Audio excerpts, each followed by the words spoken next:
Greetings, bienvenue, bienvenidos, and welcome to this pre-General Conference orientation for delegates, brought to you by United Methodist Communications in partnership with the Secretary of the General Conference.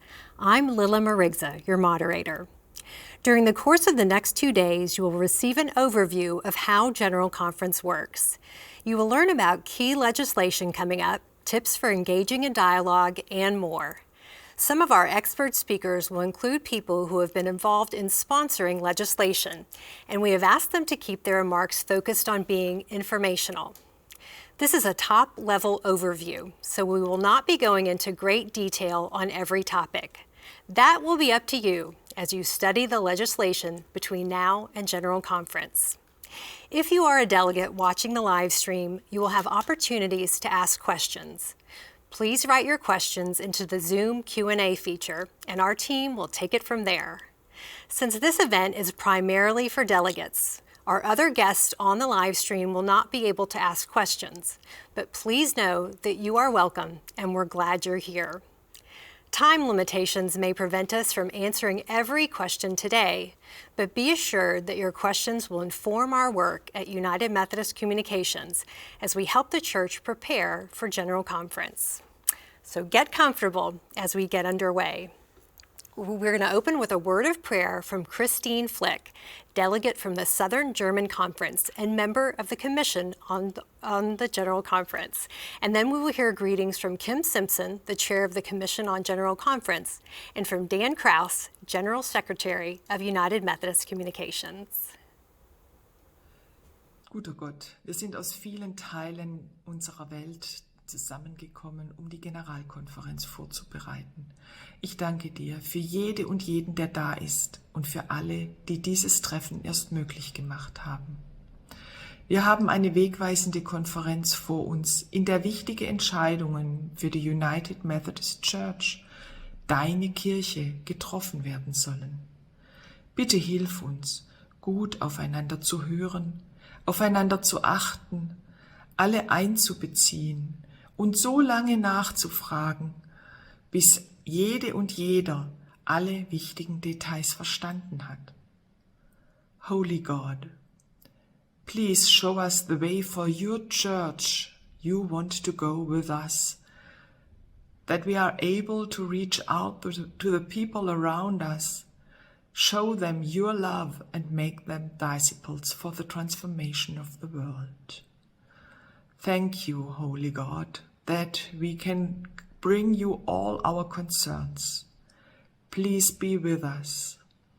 Help us to carefully listen to one another and guide us with your Holy Spirit. Amen. Hello, everyone. I'm Kim Simpson, Chair of the Commission on the General Conference.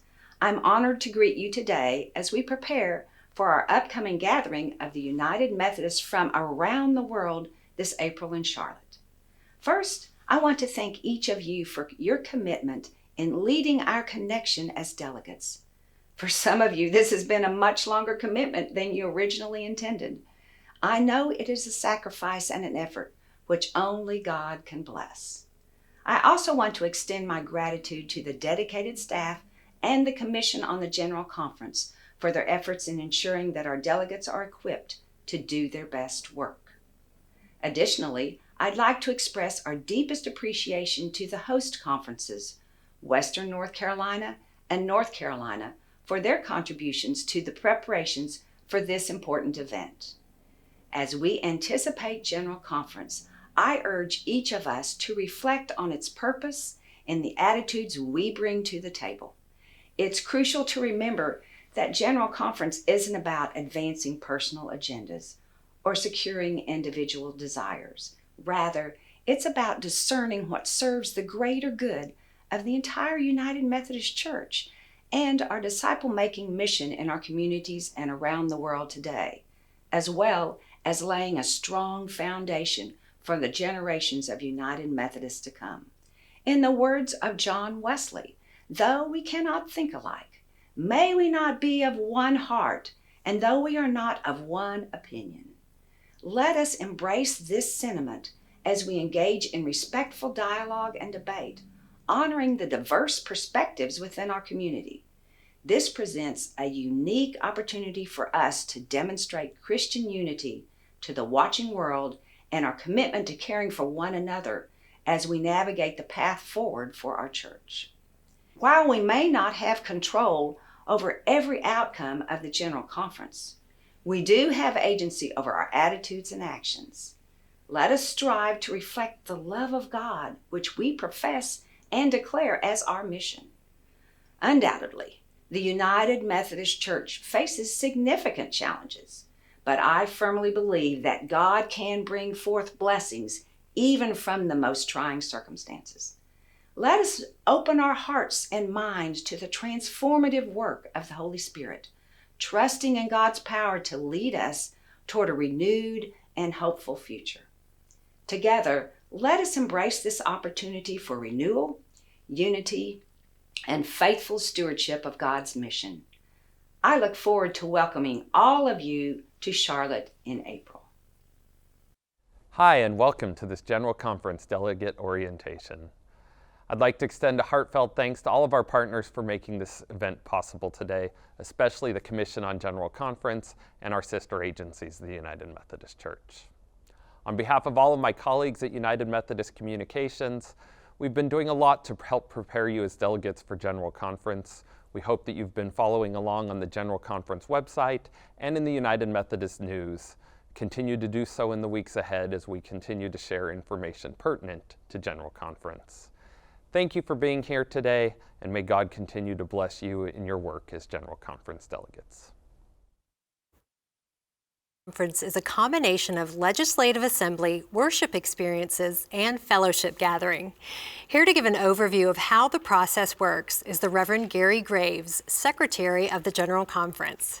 Prior to his election as Secretary in 2016, Gary served on the secretarial staff for the 1992, 1996, and 2000 General Conferences, and as Petitions Secretary for every General Conference since 2004. Gary will be joined by the Reverend Abigail Parker Herrera, who has served as Petition Secretary of the General Conference since 2018, and Dr. Brian Sigmund, editor of the Daily Christian Advocate and acquisitions editor at the United Methodist Publishing House. Welcome, Gary, Brian, and Abby. Good morning, Lilla. It is good to see you and be here with you. And thank you to everyone tuning in on the live stream as you spend your one extra day this leap year with us, learning or being reminded about how General Conference operates. In many ways, it feels like it's been the leap quadrennium as we've leaped from one date and set of plans to another since we were together 8 years ago for the last full General Conference. We've all been through a great deal of unexpected developments. And now the day we thought was coming, at least at 3 different points throughout that 8-year period, is finally approaching. General Conference is actually on the horizon, and we can't wait to see you as we gather in Charlotte, North Carolina. So for those of you who might not have ever attended a General Conference before, or for those who were used to things happening a certain way, it will be important for us to look at who, what, and how we will be as we function together at General Conference. First, let's think about who will be there. The Book of Discipline spells out the process for determining how many delegates will be at each General Conference. There is a formula which is based on the number of clergy and professing members from each annual conference. The discipline calls for there to be somewhere between 600 and 1,000 delegates, but it also provides that if the formula calls for a number outside that range, it is the responsibility of the Commission on the General Conference to determine a number within the range, which is then divided proportionately among the annual conferences. Following that process, and in preparation for the upcoming General Conference, we have settled that there will be 862 delegates, with an additional number of delegates from the affiliated autonomous and affiliated united churches as identified through the Ecumenical Office of the Council of Bishops. These additional delegates have voice but they do not have vote at General Conference, while the 862 voting delegates includes an equal number of clergy and laity from the United Methodist Annual Conferences and from 4 Concordat churches: the Methodist Church of Puerto Rico, the Methodist Church of Mexico, and the Methodist Church of Caribbean and the Americas each send 1 clergy and 1 laity, while the Methodist Church of Great Britain sends 2 clergy and 2 laity. These agreements allow for the United Methodist Church to also have seated delegates in the General Conference of each of these 4 bodies. Once the number of delegates is allotted to each annual conference, based on the disciplinary formula, a certificate of election is prepared and used by the annual conference secretary to certify the results of the election. This certificate has 2 parts. The first part is to report the delegates to the general and jurisdictional or central conferences. This first group is seated in both bodies when they meet. Part 2 of the certificate of election is used to report the names of those elected into the other 2 groups of delegates. The second set of delegates is the additional delegates to the jurisdictional or central conference. This group is seated alongside the first group when the jurisdictional or central conference convenes. But they also are the designated reserve delegates to the general conference in order of election. The third group is made up of the reserve delegates to the jurisdictional or central conference. They too can serve as reserve delegates to the General Conference in the order they were elected, but only if there are not enough people available from the second group. One misconception in some annual conferences is that there is a separate category of reserve delegates to the General Conference, without those people also being delegates to the jurisdictional or central conference. Election of people into this category, which is not allowed by the Constitution, has caused the certification of delegates to be very complicated and continues to be the primary issue which must be clarified before reserve delegates can be completely verified within some delegations. It is important to remember that there is no provision for alternate or reserve delegates to the General Conference who do not also serve as delegates or reserve delegates to the jurisdictional or central conferences. This is the primary issue we are working through for the 17 seats which we are currently working to fill with reserve delegates.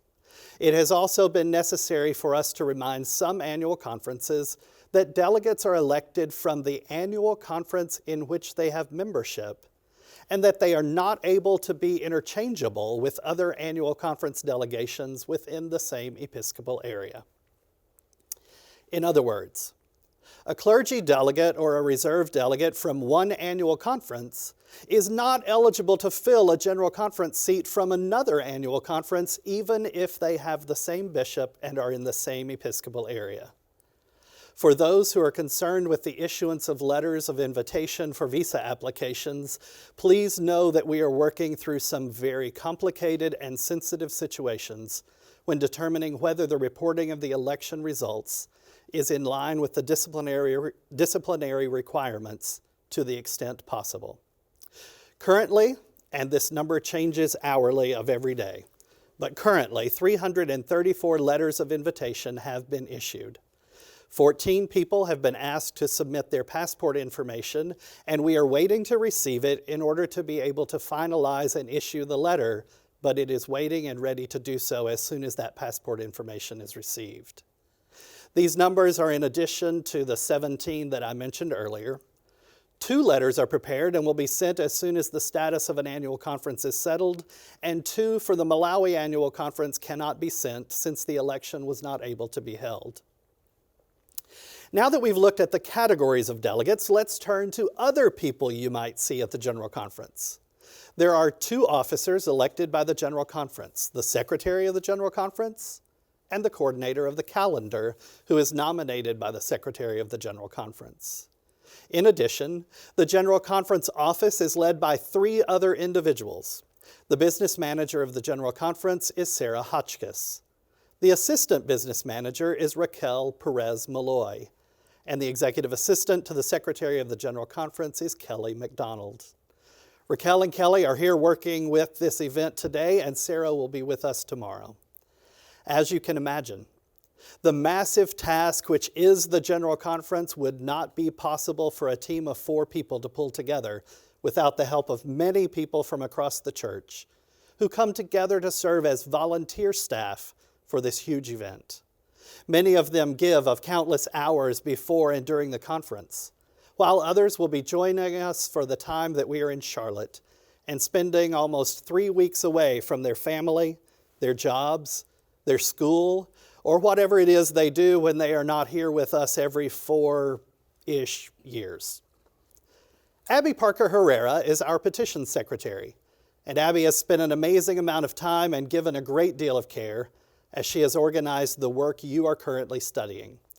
She has received, read, evaluated, sorted, filed, and prepared for translation all the petitions which were submitted at various points along the way through those multiple postponements we have experienced.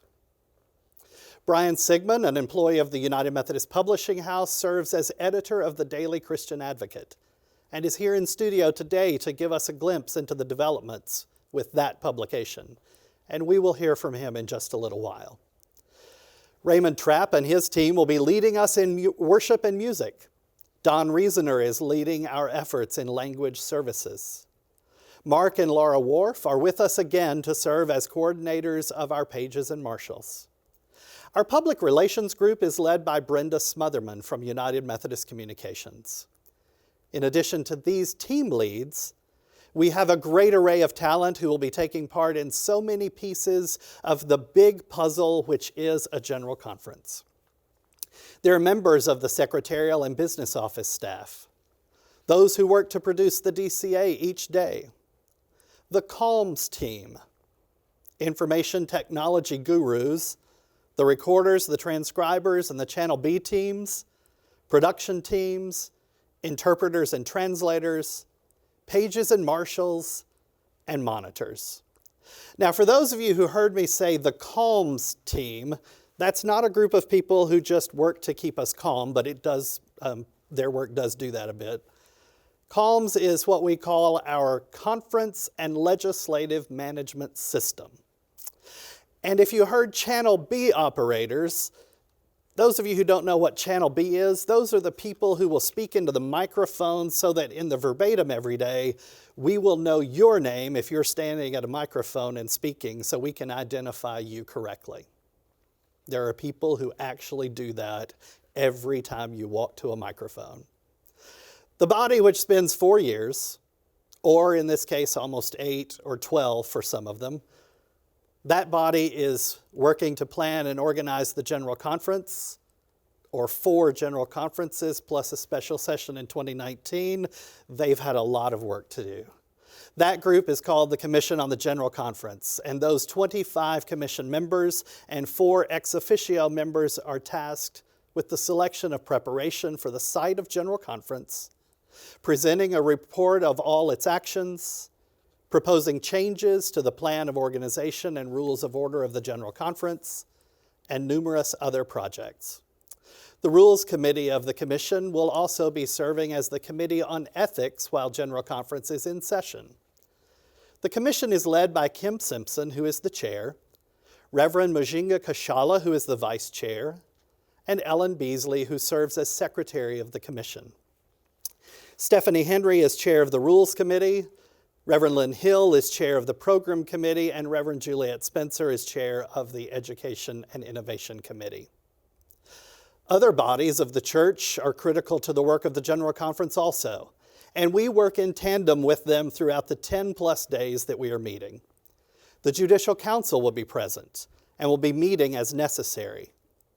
Our general agencies are represented by the general secretaries and agency staff. Many of them are partnering with us to perform much-needed tasks within the meeting. These partnerships with our agencies are the backbone of how we can collaboratively support the work of the church, and we appreciate them and their expertise in so many areas of what you will experience in Charlotte. They are the best. This live stream orientation is just one example of the hundreds of things accomplished together through those partnerships. The Council of Bishops plays many important roles, including organizing committee officer elections, serving as presidents of many of our agency boards, serving as preachers in worship services and celebrants at Holy Communion, serving as parliamentarians in legislative committees, and presiding in plenary sessions of the General Conference. The Standing Committee on Central Conference Matters will be present to address legislation which impacts the Central Conferences. The General Council on Finance and Administration and connectional table members will be present in order to make any necessary adjustments to the proposed budget should it be impacted by decisions on specific pieces of legislation which would require funding beyond what is currently proposed. You will encounter leaders of annual conferences and members of the United Methodist Association of Communicators. And there will be official guests, including our ecumenical guests who work with the Ecumenical Office of the Council of Bishops and that staff team. There will be members of the religious and secular press whose credentials are issued by the General Conference upon review and recommendation of our public relations team here at United Methodist Communications. And there will be observers.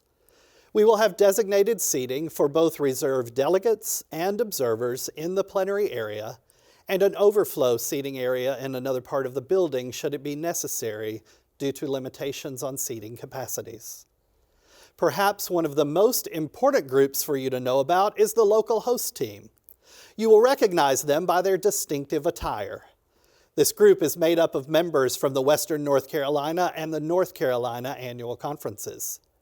They are led by Bishop Ken Carter and Mrs. Wanda Musgrave from the Western North Carolina side, and by Bishop Connie Shelton and Reverend Trish Archer from the North Carolina side. We are indebted to these annual conferences and the leaders they have assembled as they have been working for about 1 year on what other annual conferences usually have around 6 years to do. The multiple postponements and ongoing negotiations around rescheduling the General Conference 3 times meant we had to be delayed in determining whether we would be able to continue in Minneapolis or move to our contracted city for 2024, which was Charlotte.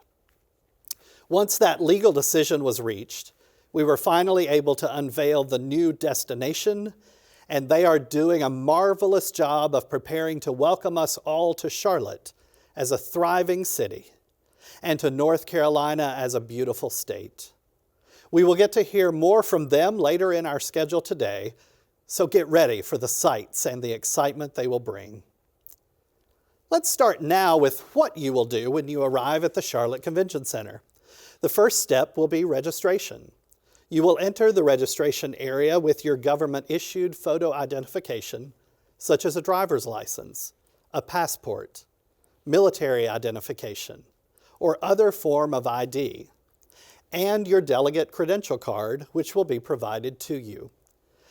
At registration, your photo will be taken and that photo will be on your name badge.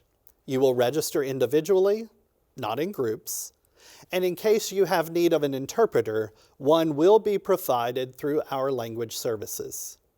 If there are any concerns, they will be handled first by members of the secretarial staff, and then advanced to the Committee on Credentials if necessary. For those of you who are from annual conferences in the Central Conferences, an on-site orientation will be held in the Convention Center April 19th through the 21st. This official orientation is being prepared by a steering committee made up of members of the Council of Bishops, who are bishops in Central Conferences, members of the General Secretary's table, and members of the Commission on the General Conference working alongside the Secretary and Business Manager of the General Conference. All delegates will receive orientation on Tuesday morning, April 23rd, prior to lunch and the opening worship service. This will be much like the training we held in St. Louis on the evening that finished with our prayer day. Throughout the 2 weeks of legislative committees and plenary meetings, we will also experience many worship services. Some of the special moments included in those services and at other times or a consecration of home missioners and deaconesses, the ecumenical service, and the Methodist Family Welcome Day, the commissioning of missionaries, a recognition of Thursdays in Black, the memorial service, and the Episcopal, laity, and young people's addresses. There will be elections, Christian conferencing, and of course, legislative processes, since the General Conference is a legislative body. In thinking through the steps of the legislative process, let's begin with the submission of petitions. This has occurred prior to the postponed 2020 dates, and now the 2024 dates, and both sets of petitions are before the General Conference for consideration. Petitions were due 230 days in advance of the opening session of the General Conference. They were able to be submitted by clergy and lay members and organizations of the United Methodist Church. The petition secretary has examined them and made a first determination as to whether they were valid or invalid. Valid petitions have been assigned to the appropriate legislative committee according to the paragraph number or subject matter as determined by the Commission on the General Conference. These initial assignments will be reviewed by the Committee on Reference and upheld or changed based on additional information. Of particular interest this time around is the work of the Committee on Reference in receiving and acting upon requests to withdraw petitions in case anything has changed substantially enough since the time they would have been submitted, perhaps the first time around. Abby will be sharing more about that in just a moment. Just a reminder that there are 3 types of petitions. The first type is disciplinary. Those make changes to material in the Book of Discipline, including constitutional amendments. Perhaps they are adding material or deleting material to any other part of the discipline. The second category is resolutions. Those make changes to the Book of Resolutions. And a unique situation we're in this time around is that due to the 8-year delay since the previous General Conference, every resolution in the Book of Resolutions must be addressed or they will expire. The third category of petitions is a non-disciplinary category, and that involves any other action of the General Conference, such as formation of study groups, task forces, or etc. Petitions are prepared and distributed through the Advanced Daily Christian Advocate, otherwise known as the ADCA. We will hear more about that publication in just a bit. Petitions are reviewed by the Advanced Legislative Research Panel for any potential conflicts with existing material, especially constitutional paragraphs. This time only, the Commission on the General Conference has asked that chairs of delegations work with each delegation to identify any petitions which were submitted by persons who were members of the United Methodist Church at the time of submission, but who have subsequently left the denomination in some way connected to the implementation of paragraph 2553 and any disaffiliation processes. This information will be included in the petition packet presented to the officers of the Legislative Committee. At this point in the process, petitions are about to be considered by legislative committees and any subcommittees within the larger body. Officers of the Legislative Committee are elected at the organizational meeting and then are trained before starting work the next day. In Legislative Committee, petitions will be discussed and may be approved as amended, not approved, or referred to other general church bodies. Legislative committees report their actions by placing committee items on consent calendars to be voted as a group, or onto daily calendars to be presented individually to the plenary body throughout our time together. If being presented to the plenary, petitions will be scheduled by the Committee on Agenda and Calendar in conjunction with legislative committee chairs. Following debate within the plenary session, a vote will be taken on electronic voting devices, and a decision will be reached and reported. The material is then reviewed by the Secretary of the General Conference, the book editor of the United Methodist Publishing House, and the Committee on Correlation and Editorial Revision.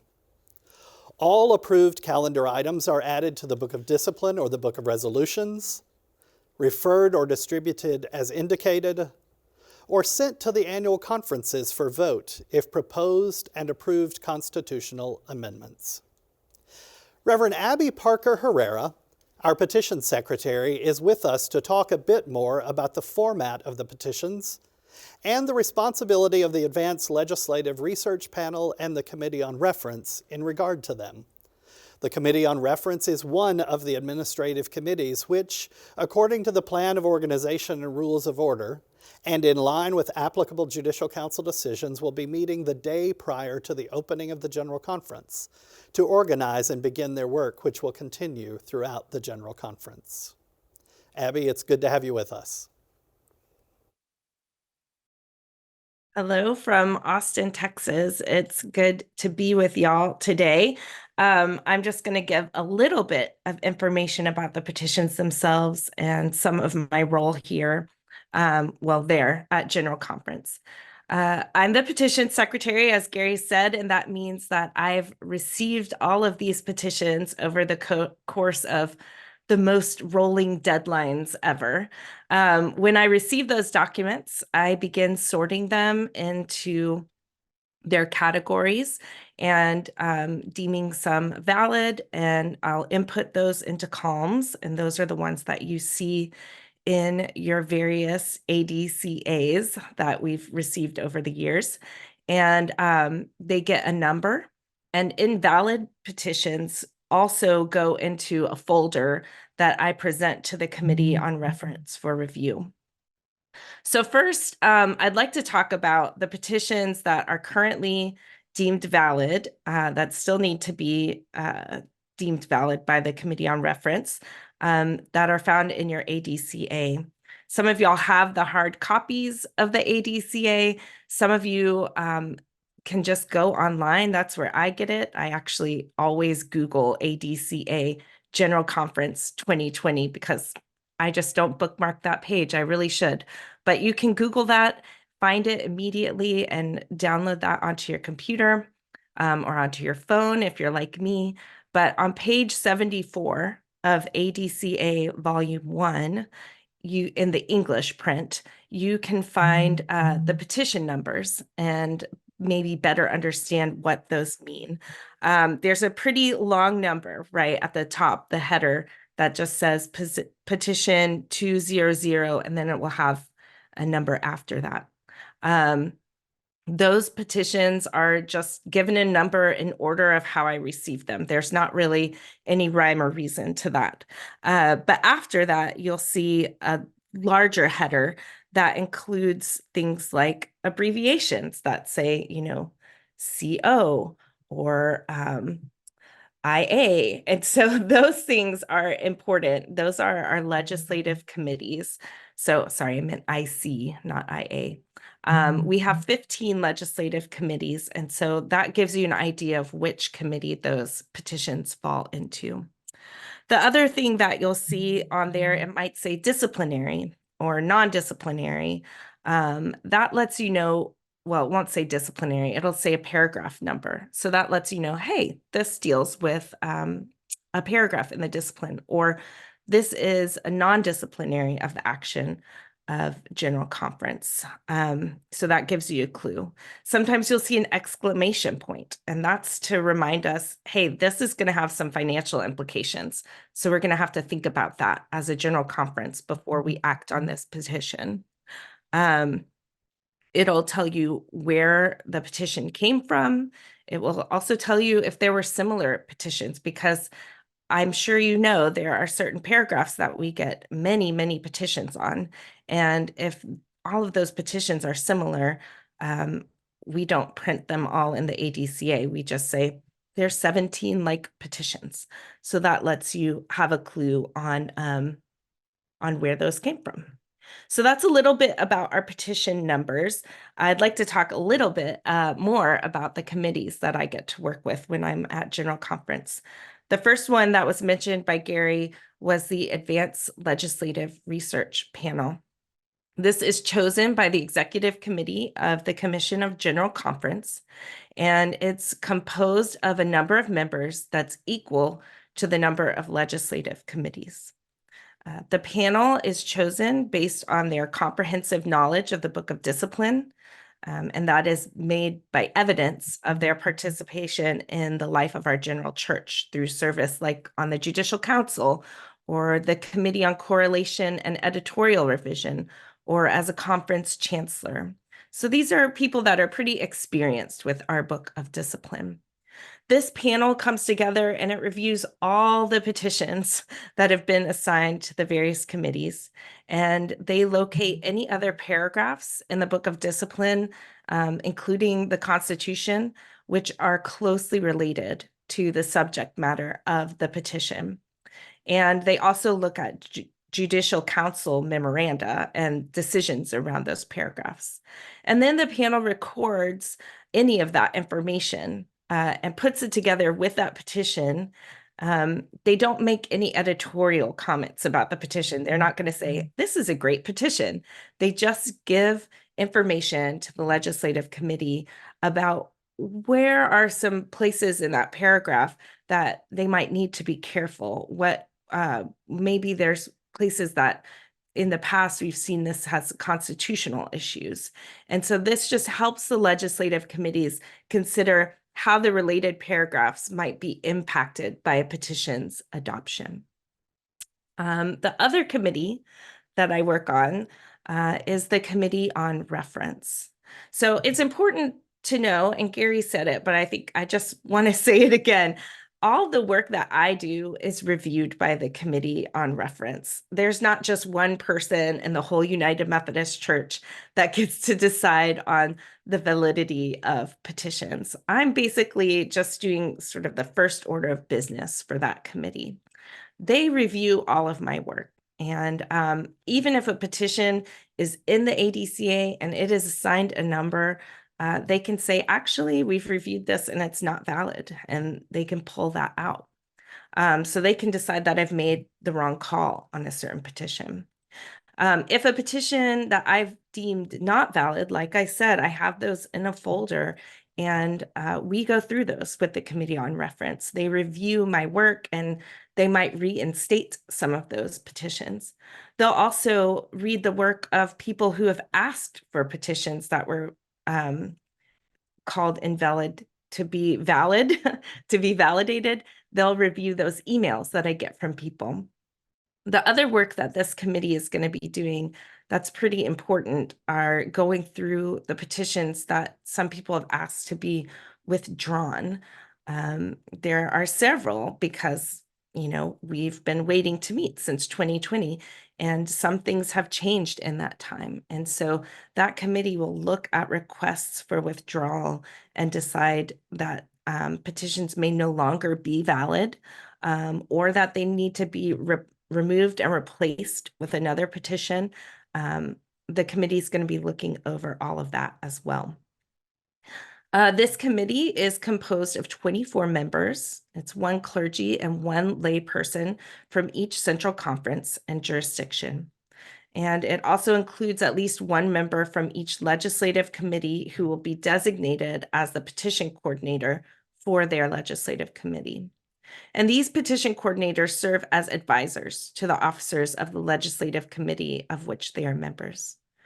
The committee is convened the day prior to general conference. That's the rules in our rule book states that that's when they convene, and they review the proposed assignments of petitions and then officially send them to their committees. I also anticipate that we will have requests to move some petitions from where they are assigned. I'm given direction by the Commission on General Conference of which paragraphs go where, and I've made some initial calls on that, but ultimately it's the Committee on Reference that will decide where petitions go to be discussed in legislative committee. They can, like I said, they're going to review all of my work, all of those requests. They don't just do that on day one. All week long, the Committee on Reference meets while we are in legislative committees, and that way they can send legislation to different committees as work gets finished, so that we can make sure to go through every single petition that we're supposed to go through while we're at conference. I think that's all I have to say, although Gary might add things, but it's really good to be with y'all. I'm looking forward to seeing you in Charlotte. And as always, happy to answer any questions you might have about the work that I've been given. Thank you, Abby. As the person who's had that position prior to you, I can appreciate how much work you have done, how much space in your home and office area has been designated to this, how much time your family has given up. And so thank you for your work in advance and for the work that will be coming as we gather. In addition to the Committee on Reference, the other administrative committees are Agenda and Calendar, Correlation and Editorial Revision, Courtesies and Privileges, Credentials, Journal, and Presiding Officers. Delegates are assigned by the Council of Bishops into these committees, and those of you who have been nominated onto them will be hearing from Sarah Hotchkiss and Raquel Perez-Malloy about any adjustments to the travel plans and the dates that you need to plan to be in Charlotte. Let's look at the work of each of these committees just briefly. The Committee on Agenda and Calendar presents calendar reports and schedules when legislative committee leaders will present committee items to the plenary for action. They prioritize items with global impact, items with financial implications, and items with minority reports. They consult daily with legislative committee leaders, announce daily agendas, and consider requests for orders of the day that might not already have been scheduled by the Commission on the General Conference. The Committee on Courtesies and Privileges considers all requests for privilege, commendation, courtesy, appreciation, recognition, or greeting, and report these to the General Conference. The Committee on Credentials provides guidance to the Secretary of the General Conference regarding approval of credentials and seating of delegates, including reserve delegates. The Committee on Journal approves the daily record of proceedings. The Committee on Presiding Officers has the responsibility of selecting the presiding officer or officers of each plenary session. And they will be working closely with our parliamentarian and with the Council of Bishops in accomplishing that work. The final administrative committee is one which is composed of persons who are not General Conference delegates. The Committee on Correlation and Editorial Revision, during and after the General Conference session, reviews all proposed legislation, identifies conflicts between consent calendar items and items presented and acted upon in plenary, and then they edit the Book of Discipline with the book editor and the Secretary of the General Conference. In addition to these administrative committees, there are 14 legislative committees. The 14 legislative committees are first, Church and Society 1. To that committee, we have sent all of the petitions that relate to all of the paragraphs in our social principles, with the exception of paragraphs 161, 162, and 165 of the Book of Discipline. Church and Society 2 is the committee that received paragraph 161 and 162, while Church and Society 3 has accepted paragraph 165 materials. The fourth of our legislative committees is conferences. And the conference's legislative committee relates to any item that affects any of the levels of our conferences, whether they be general, jurisdictional, annual, provisional, missionary, district conferences, and missions. Number 5 is discipleship. They are sent any petitions, resolutions that relate to the work and concerns of the boards of discipleship at all levels. Faith and Order is our next committee, And Faith and Order is referred all petitions relating to the work and concerns of the Committee on Faith and Order, the doctrinal standards, and our theological task, the ministry of all Christians, and the meaning of ordination and conference membership. The seventh legislative committee is Financial Administration. They relate to the work and concerns of the Council of Finance and Administration, the Board of Pension and Health Benefits, WESPATH, and the United Methodist Publishing House. The budget and recommendations prepared by GCFA and Connectional Table are handled in the Financial Administration before it is moved to the plenary floor. General Administration, the eighth committee, receives all the petitions and reports that relate to the work and concerns of the Connectional Table, and the report of the Connectional Table is submitted here. Global Ministries is referred all petitions, resolutions relating to the work and concerns of the General Board of Global Ministry and the global ministry efforts within each of our annual conferences. Higher Education and Superintendency relates to the work of the General Board of Higher Education and our schools of theology.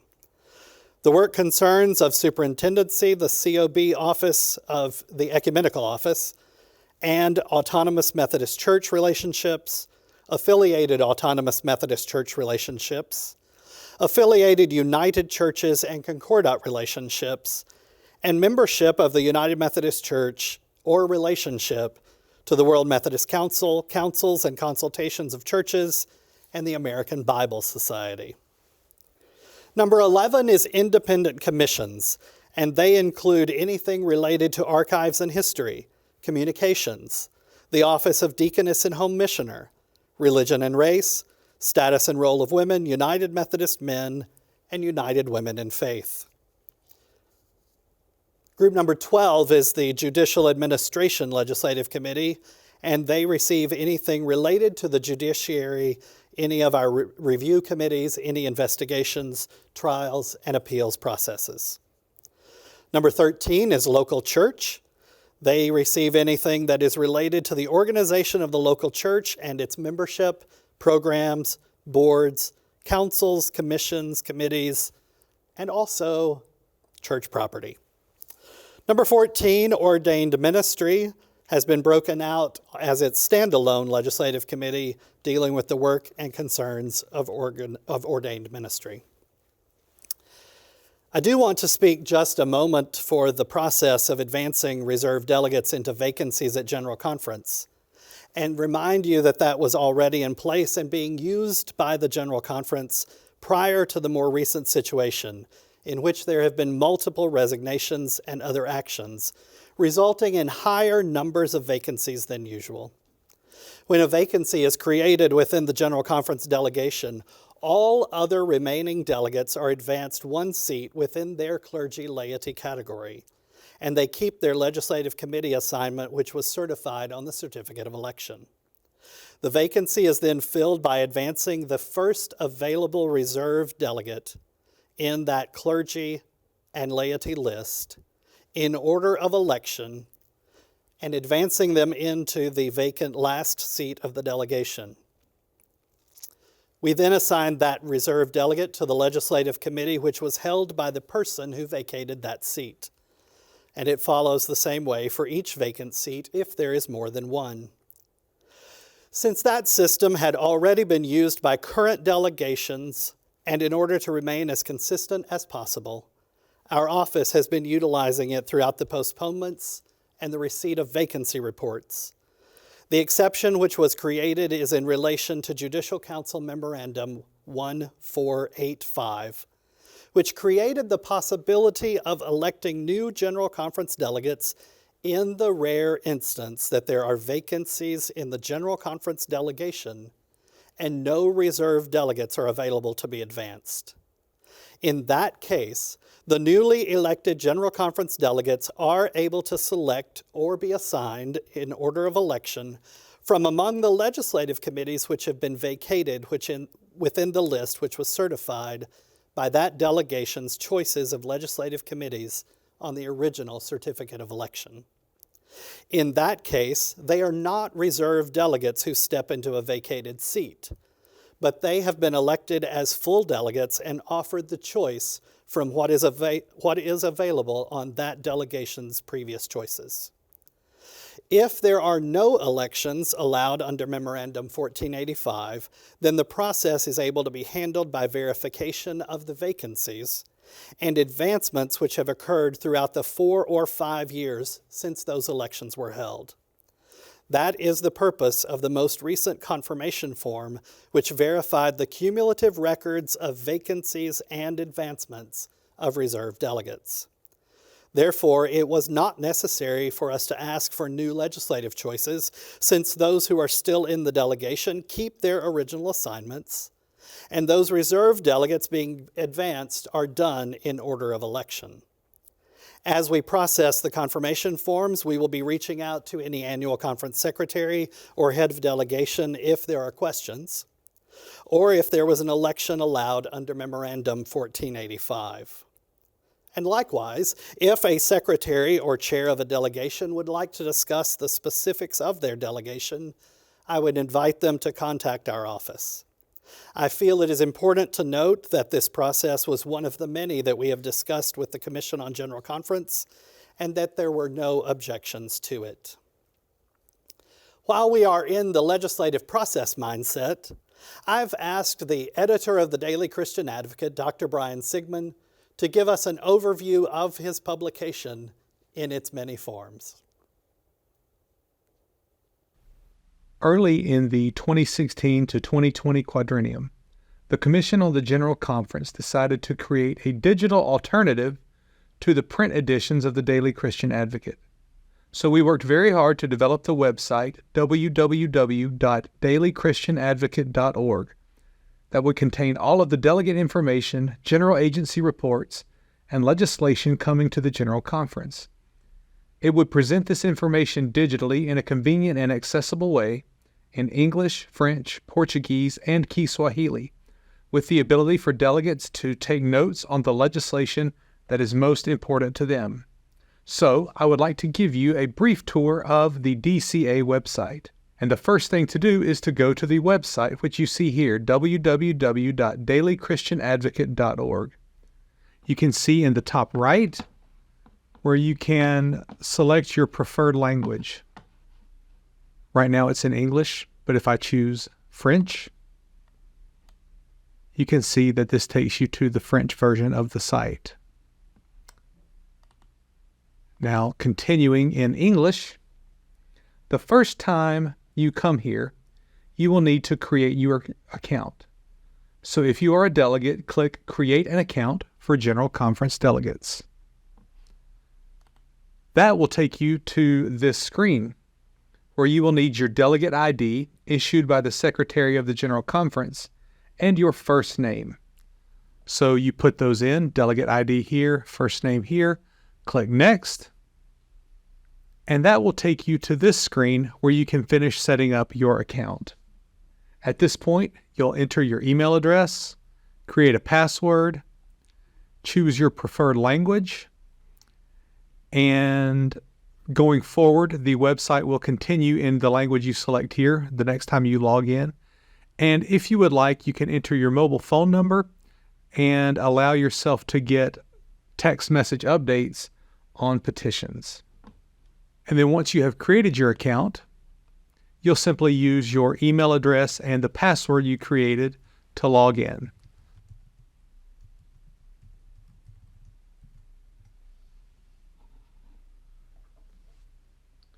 When you are logged into the website, you will find that the site has 4 sections: Daily Reports, Legislation, Delegates, and Proceedings. Daily Reports contains the material that is typically found in the Delegate Handbook, the report from the Commission on the General Conference, the full schedule, the plan of organization and rules of order, and other important information.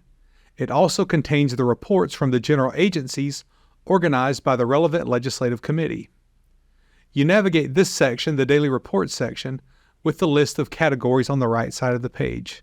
So you see here at the top, Delegate Handbook. Clicking on that will bring us a list of those Delegate Handbook reports.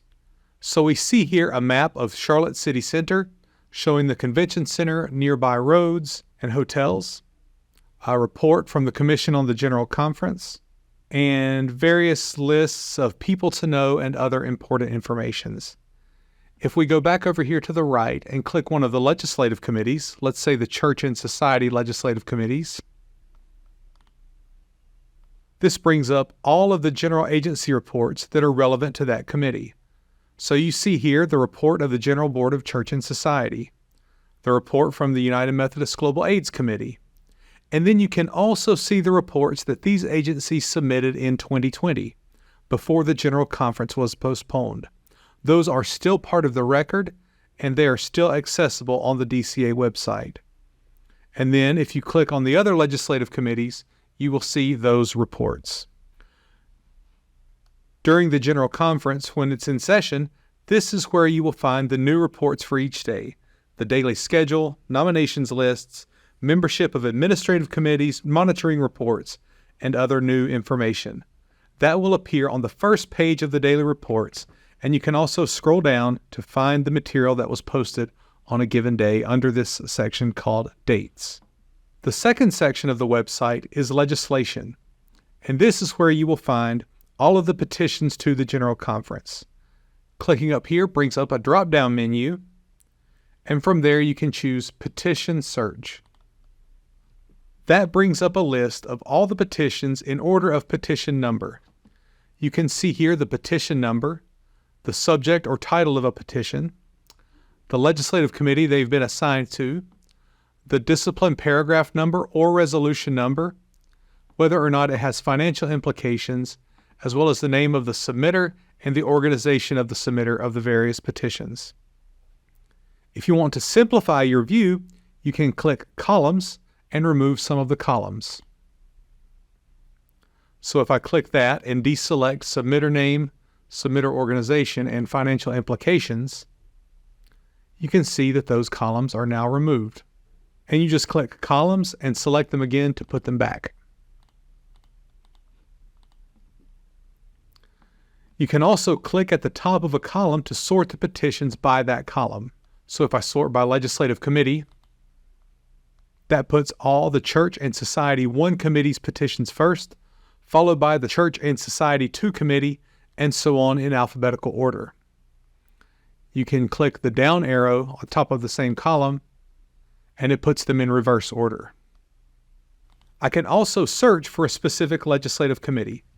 So if I search Faith and Order and press Enter, that brings up all of the petitions assigned to the Faith and Order Committee.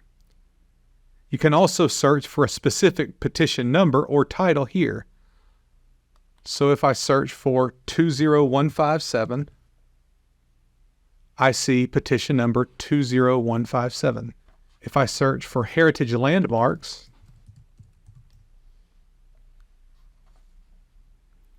then it brings up all of the petitions with the words heritage landmarks in the title. If we click one of those petitions,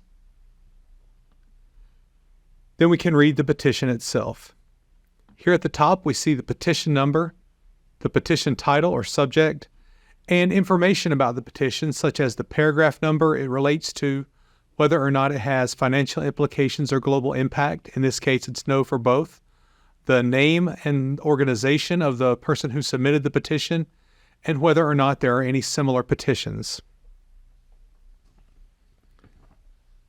You can also see the committee action, which will have the action of the legislative committee on this petition. What the committee voted to do, whether it was to support, reject, amend, or something else, when the vote was taken, and the vote count. This information will appear when the legislative committee's action has been recorded. Down here, we can see the petition itself, which this one proposed an amendment to paragraph 1712.2. Strike through indicates text to be deleted. Underline indicates text to be added. And one interesting feature of the petition view is that you can choose to see 1, 2, or 3 columns. Right now we're looking at 1 column, but if you click 2 up here, Choosing 2 columns will allow you to compare the petition with the original text of the Book of Discipline, or with the original petition with the action of the committee. Here, no committee has acted on it yet, but if they had, it would be here. This can be useful if the committee has amended the original petition, for instance. If you choose 3 columns, then you can compare all 3, the petition with the Book of Discipline original with the committee report. You can also add options for notes and tracking on any petition. So if we click that, we can add notes by clicking that button, clicking Add Note, adding your note,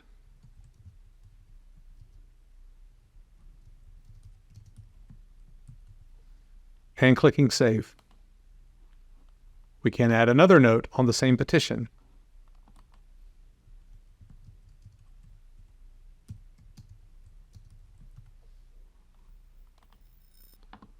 Or we can delete them.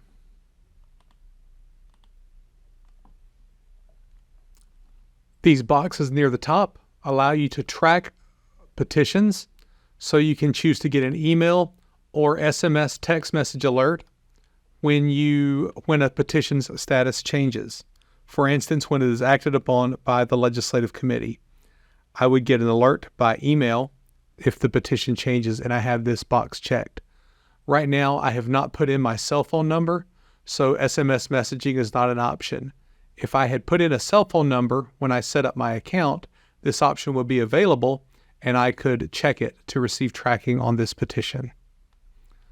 Simply click Save Tracking Options to save those, and then close. From this screen, I can either search for a new petition directly by searching for a title or petition number or legislative committee, or I can go back to legislation and commission petition search to bring up the full list of all petitions again. You can see here several other options. These will be available during General Conference after the legislative committees have acted on petitions, when things become calendar items or when consent calendars are prepared. These options will take you to those calendar items or consent calendar, or also let you see petitions that have not been calendared for various reasons.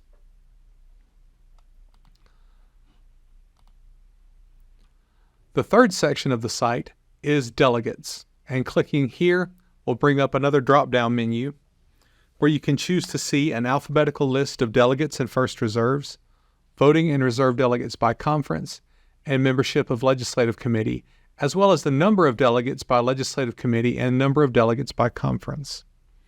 At this time, the delegate lists are not yet available. When they are, you will be able to find them by clicking on Delegates and then choosing one of these options. The final section is Proceedings. This is where we will publish a typed transcription of all plenary sessions of the General Conference as it meets.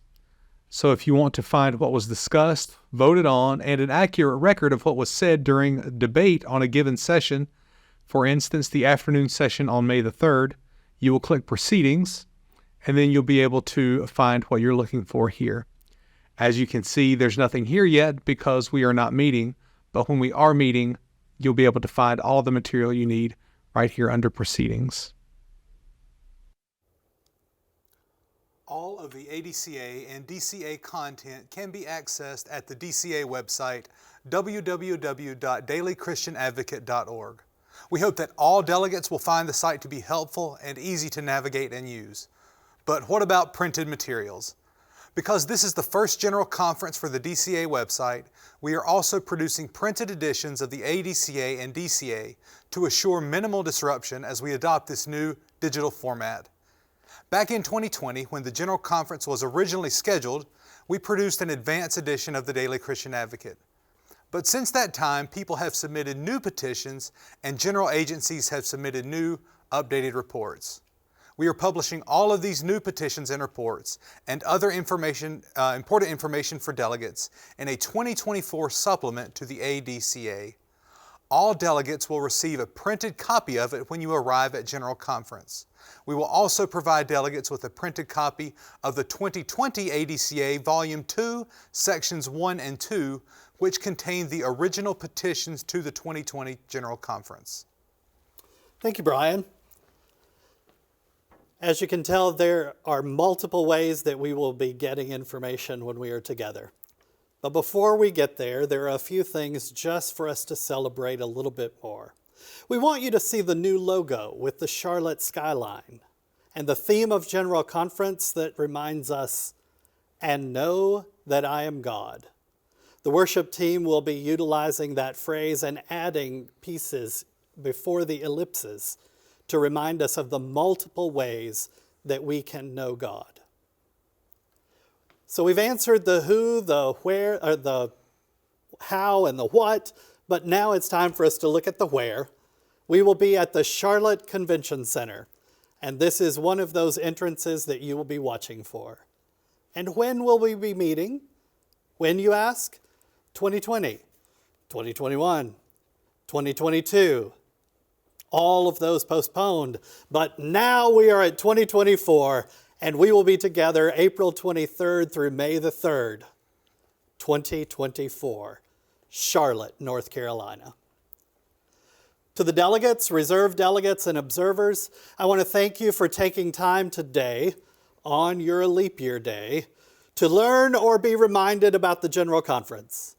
I will ask that between now and the time we convene, please spend a significant amount of time in prayer for the General Conference, for all those who are preparing in multiple ways, for all those who will be making decisions for the United Methodist Church, and also for those who will be staying home and missing their loved ones who will be gone for such a long period of time. As you move through this time, resources such as the 40-Day Guide to Prayer will be shared with you by the Upper Room and the Commission on the General Conference to help support your spiritual preparation as well as your legislative preparation. And just a reminder that as we gather in Charlotte in the Convention Center, we will have a prayer room that is being provided by our friends at the Upper Room. They will have lots of details that we will be sharing between now and the time we arrive. Blessings. Blessings as we journey together to Charlotte. Thank you, Gary. We have time for a few questions. And delegates, if you have questions, you can ask those in the Q&A section.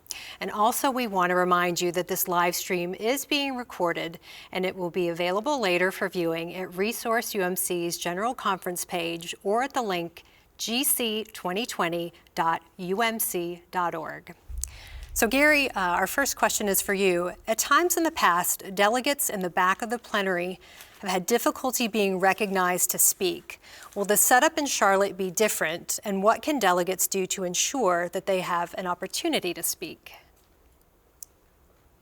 Sure. I wanted to remind those of you who were in St. Louis for 2019 for the special session that the device that we use for voting also has a place on it where you can indicate that you would like to be recognized to speak. If you make the right choice on that particular device, it will place your name into a list or a pool of people from which the presiding officer will be able to choose and ask those people to go to the microphones. So we have created a situation digitally that saves us from those times when we've been in long halls, and those of you who were way in the back were having to wave cards and stand up and sometimes wave your neighbor's cards and do all sorts of creative things to get attention. The other piece that we've done in Charlotte, as we have gone through multiple configurations of how rooms are laid out, is that we are settling on the situation in our plenary space, where instead of it being a long set of tables way far out and narrow, it will be a wide configuration, And we've moved away from the round tables back into classroom configuration so that we can move more people into a closer space without having to be packed in so close together, keeping in mind our public health issues that we always want to give ourselves a bit of breathing space and a bit of room and not be quite so close to one another.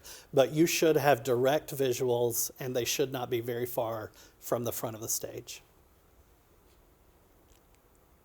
All right, thank you, Gary. We have lots of questions coming in. Delegates often struggle with getting enough sleep during General Conference. Any advice for self-care during General Conference? Yes. We want to make sure that you get as much rest, that you eat, that you are taking care of yourself as much as possible. One of the things that the General Conference has done in previous years is to move our adjournment time each day to 6:30, so that 6:30 p.m. is our cutoff time on every day with the exception of the Saturday before our Sabbath. And we can go later into the evening to finish the work of legislative committees on that night only. So according to our rules, as they are continuing, we will be adjourning each day at 6:30, which gives you time to go back, have conversations about what has occurred that day, to prepare for what might be coming the next day, to gather with your delegations, to gather with friends from other parts of the world, whatever you would choose to do, but then to get to bed at a decent hour. The part that we have to remember is not only about delegates, but it's those of us who are there working and supporting the work. Once you go to bed, we're still going. And so there were many times early in my time with the staff that we would leave the convention center at 2 or 3 a.m. and be back at 6. That is not a healthy situation for anyone. And so I appreciate the work of the Commission and the General Conference in recognizing that that sleep and self-care is very important.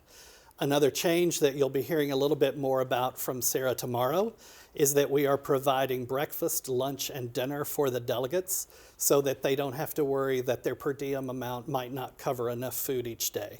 And so that's a change she will be addressing a bit more, but I did want you to hear rest, water, and sleep. Very important. All right, good information there, Gary. We have a question that has been asked by multiple delegates. When can delegates expect to get their General Conference ID numbers? Sure. For those of you who continued, many of you have been able to go back into your emails and find the original email which was sent in 2020. For those who have not, we have been answering that within the office, and Kelly has been distributing the delegate ID numbers that we have on hand. For anyone who has been advanced from a reserved delegate seat into a General Conference delegate seat, and for anyone who has been elected by the elections that were allowed under Memorandum 1485, we are anticipating that those numbers will be distributed by the end of next week or the beginning of the following. We want to get them out as quickly as we can, but we have to confirm the list of delegates, process them through the assignment of numbers, and then we need about 2 to 3 days to be able to turn those around and link them into the DCA website and our COM system. So we're moving as quickly as we'll be able to do that. We appreciate the work of the secretaries and the heads of delegations who have been turning in their confirmation forms, and those are helping us along the way. Thanks. This next question is very detailed. Do reserved delegates need to secure specific documents to sit in the General Conference session when the principal delegate is not available on some days of the sessions? It is a detailed question, and it has a detailed answer, just to match. Any reserved delegate who is going to be sitting for a General Conference delegate who was unable to go to Charlotte at all is in a different category, and we call those seated for the duration of General Conference. Those individuals are being indicated on the confirmation forms, and we are making those changes as we seat those delegates. They will not be required to receive daily or hourly check-ins. They will be seated the entire time. But for any reserve delegate who is called into service to sit for a delegate who is unable to be in the plenary hall, there is a system that we call the reserve delegate check-in. They will go to the table that is designated. The delegate who is leaving and will not be able to be there has to turn in their voting card, and we have to have a form from the head of delegation that authorizes the change. That voting card is kept. The reserve delegate picks up their card that's assigned to them and the paper that they need to keep with their name badge. They will go and then be seated for that time. When it's time to leave the floor, they will come back to that table and will make the change back, and the seated delegate will take their place. All right, Gary. Our next question is for Brian Sigmund.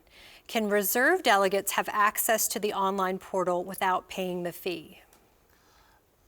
Some reserve delegates can. Our practice is to give first reserves, that is the first clergy reserve and the first lay reserve delegate, access for free. This is aligned with our past practice of providing ADCAs to all delegates and first reserve delegates. So we're doing the same thing with the website. We're providing all delegates access and the first clergy and first lay reserve access to the website.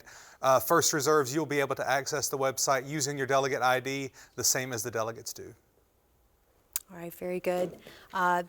The next question is, the DCA has several petitions made by persons who are not currently members of the United Methodist Church.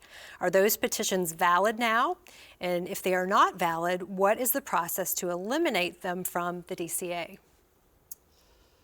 That was the piece that I talked about earlier when the Commission on General Conference has asked for those to be designated by heads of delegations who are working through their delegations in order to identify any petitions that fall into that category.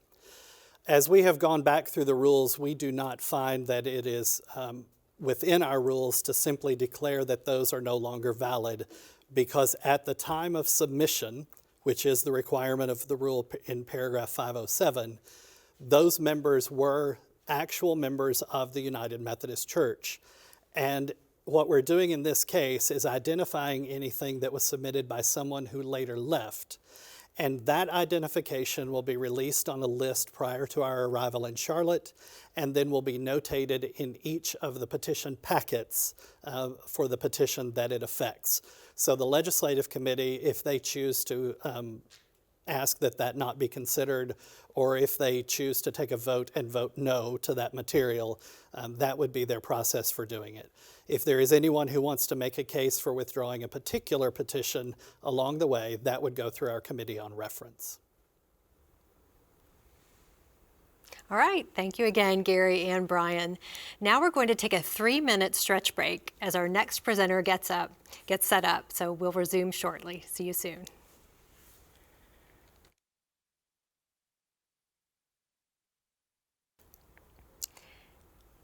As Gary mentioned earlier, General Conference operates using Robert's Rules of Order. Robert's rules can often be confusing. So here to shed more light on that topic is the General Conference parliamentarian, Maurice S. Henderson. He is a professional registered parliamentarian, and we are glad to have him here with us today. Maurice.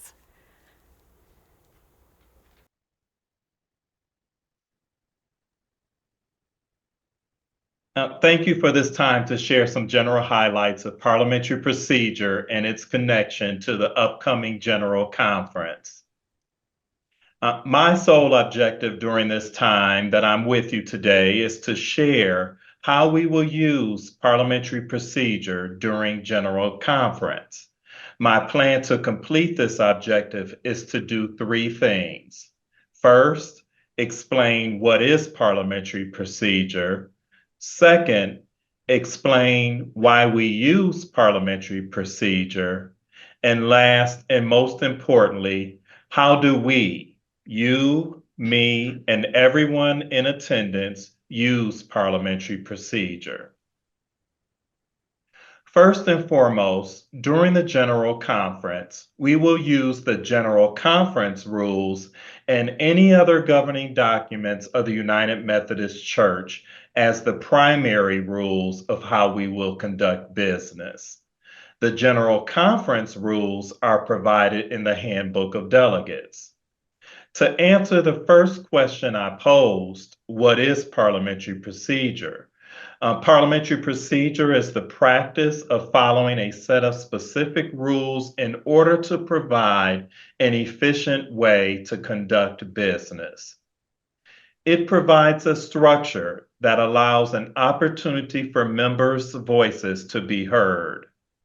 In the case of general conferences, the members we are referring to are the delegates. Robert's Rules of Order, newly revised 12th edition, which was published in 2020, is the current edition of Robert's Rules of Order. The cover of the current edition looks like the image on your screen. If you have a publication or a book that looks anything different than the image displayed on the left side of the screen, then you do not have the current edition of the full version of Robert's Rules of Order, and I encourage you to purchase the current edition. If the General Conference rules, Constitution, or any other governing document of the United Methodist Church doesn't cover something that is happening during one of our meetings, then we will follow Robert's rules. Once you get used to using parliamentary procedure, you will learn that it provides a careful balance of the rights of individuals, subgroups within organizations, or an assembly's total membership. That is, these rules are based on protecting the rights of the majority, meaning understanding that the concept that majority rules through voting, that is. Also protects the right of the minority, which means that there are often small groups that have the same opinion, and if they collectively join and vote in unison, they can stop a course of action if a revote requires more than a majority. Simply put, if a vote requires a 2/3 vote for adoption and that motion is defeated, then the minority side actually has prevailed in that instance. We also want to protect the rights of individual members, meaning that no matter one's opinion, no matter what their opinion is, even if they are the sole person that has a dissenting opinion, said member has the right to be heard. Each delegate has the right to make motions, debate, and vote. We also want to protect the rights of the absent members, meaning if notice is required for a particular action to be taken, said action cannot be taken because it violates the rights of those members who are not in attendance. And then, of course, we want to protect the rights of all of these together, meaning at all times, we take all of these factors into consideration when we are conducting business. No matter what the topic is, and no matter how well discussion is or is not going, our number one focus at General Conference will be on making sure no one's rights are violated. To me, that is the easiest way I can summarize this list of rights that parliamentary procedure protects. Some of the basic rules of parliamentary procedure is to ensure that we are focused on one matter at a time. Whatever topic is pending at any given point, all discussion, comments, and related motions should be connected directly to that pending matter. Furthermore, in order to have proper decorum among the delegates in the meeting room or assembly hall, one of the basic principles that goes far back to what our parents taught us is that only one person is allowed to speak at a time. If the bishop has recognized someone to speak, that is the only individual we should hear speaking. This means we shouldn't hear anyone yelling from their seat to try to talk over the person who has been recognized to speak. Business at the General Conference is presented through motions or resolutions. Once a motion is made, that is the pending topic, and that is all we should be discussing. After a decision is made about that topic, then we can move to another subject. When a motion or resolution is pending, delegates are allowed to share ideas and provide feedback regarding the motion or resolution. Now, there are times when a motion or resolution cannot have any discussion. If that is the case, the bishop will let you know once the motion is presented. A good example is a motion to call the question or close debate is not debatable. In that instance, why would you debate if you wish to close debate? It's counterproductive. Then, of course, delegates have the opportunity to vote on the pending item. Delegates are not required to vote on all items of business. It is your choice to vote or not. When the vote is open, you have the right to vote yes, no, or not vote at all. If you choose not to vote while the polls are open, you cannot ask to cast your vote after the results have been tabulated and announced. If you want the membership to make a decision regarding a particular matter, you may make a motion after you're recognized by the chair. You make a motion by making a statement that begins with 3 words. Your sentence would begin with, I move to, or I move that. Please be advised that if you make a motion and it is not in order at that particular time, again, the bishop will let you know that your motion is not in order at that time.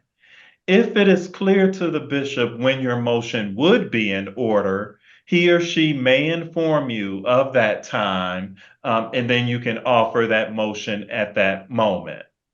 Please do not be offended if the bishop has to inform you that your motion is not in order. The bishop, him or herself, is simply following the rules themselves. Their role is to ensure that the rules are followed. This guarantees that everyone is treated fairly and equally. One critical thing to remember is that if you start a sentence with words such as, I recommend that, or I think we should, or maybe even, how about if we, those are not motions, and the bishop will assume that you're providing commentary and hypothetical suggestions during debate. The only way to make it clear that you want to officially propose an idea is to make a motion using either of the 3 words, I move to, or I move that. If you are unsure if something is allowed, or if you don't know if something is in order at any given time, you may use the motion parliamentary inquiry. Let's use an example and say that a motion is pending to donate 100 holiday baskets for the Thanksgiving holiday, and you want to know if that motion can be sent to a committee for further research. You just simply seek recognition and state, I rise to a parliamentary inquiry. The bishop will recognize you and ask you to ask your parliamentary related question. You would then ask, Bishop, is it in order at this time to make a motion to send this matter to a committee? The bishop would then reply with the appropriate answer. Now, if you have a specific question regarding the pending item of business that you definitely need to have answered, you can use the motion request for information. This is a motion that allows you to ask a question in which the bishop will provide an answer or direct the question to a resource person to answer the question. One thing to remember is that this motion is called request for information because you are trying to obtain information. It replaced the motion point of information, even though we understand that people may still use the phrase point of information as a way to make this particular motion. The key thing to remember is that you are using this motion to ask a question, not to make a point to give information. If this motion is used improperly, the bishop does have the right and responsibility to ask you to stop speaking. Meaning, if you stand up and say point of information, the bishop is going to be expecting you to ask a question. If you go into a speech, the bishop will then ask you to interrupt you and ask you to state your question or to stop speaking, because we want to make sure that this motion is used in its proper form.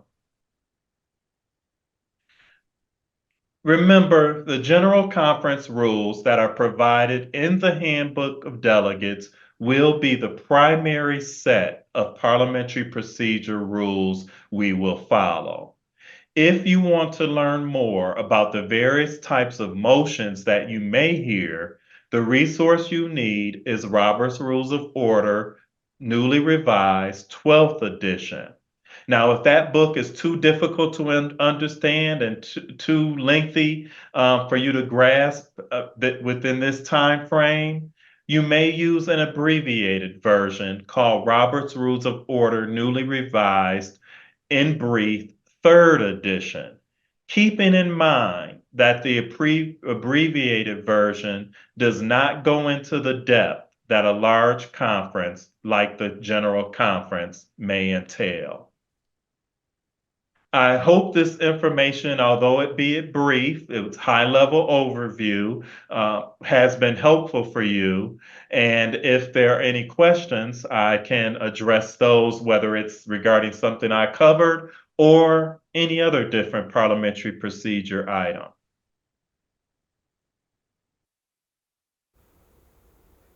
Thank you, Maurice. We do have some questions coming in for you, but first I wanted to address a general question about our live stream that several delegates have asked. For those wishing to see a schedule and speakers slated for this orientation, please visit umcgc.org,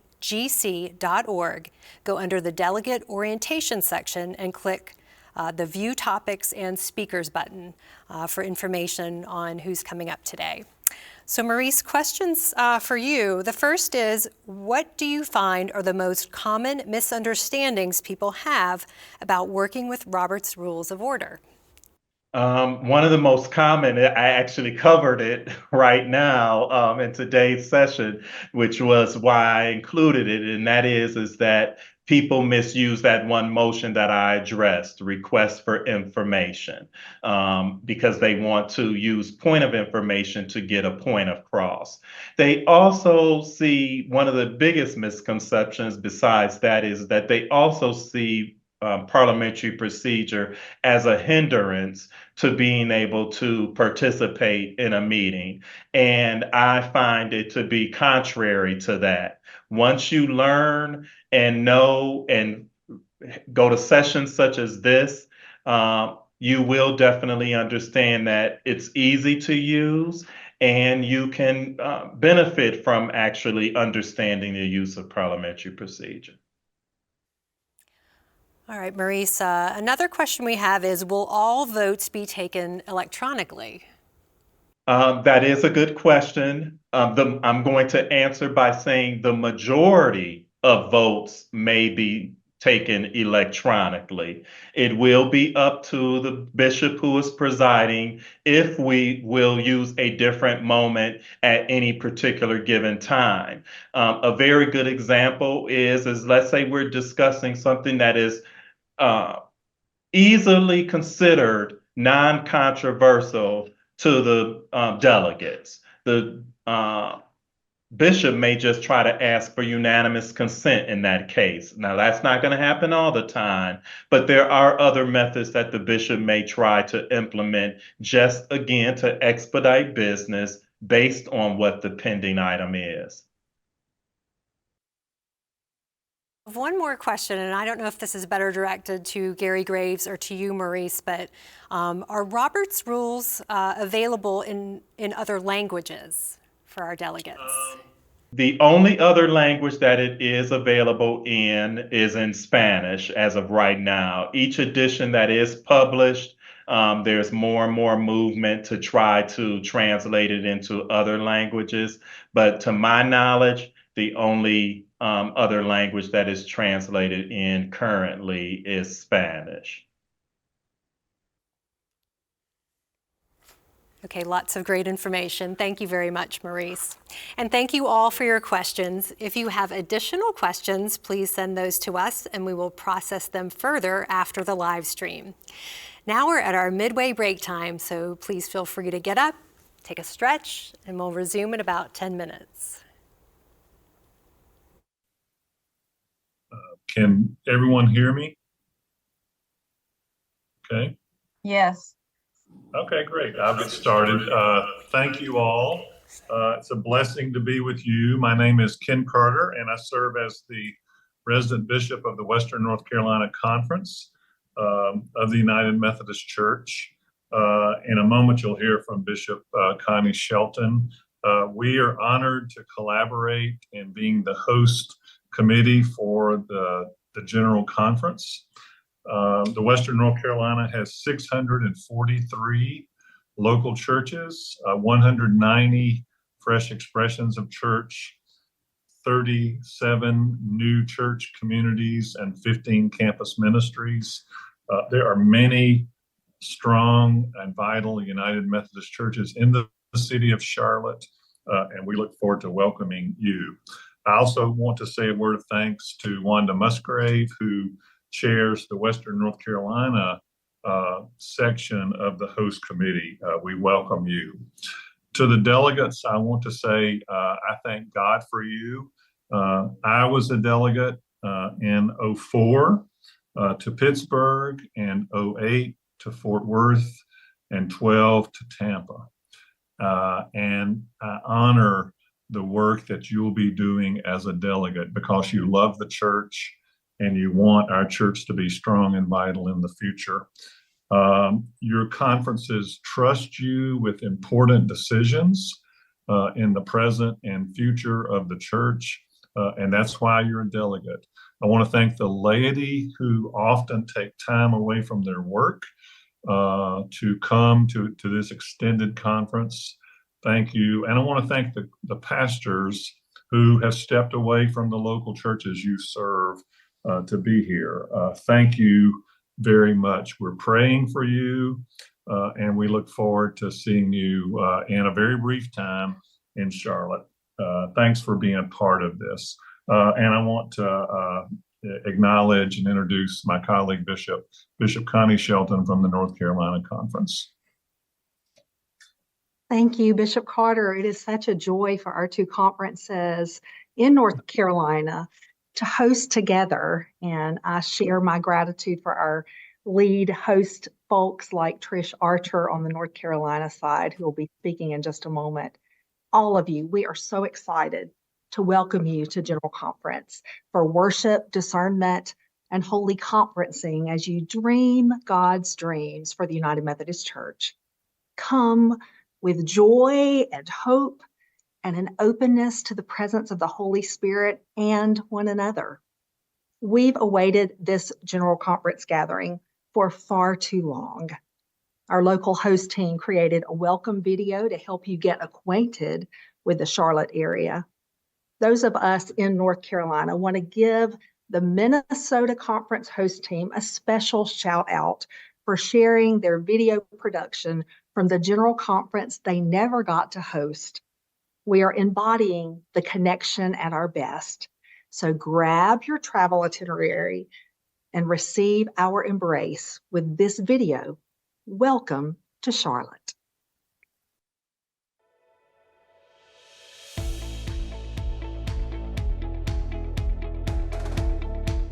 Welcome to Charlotte.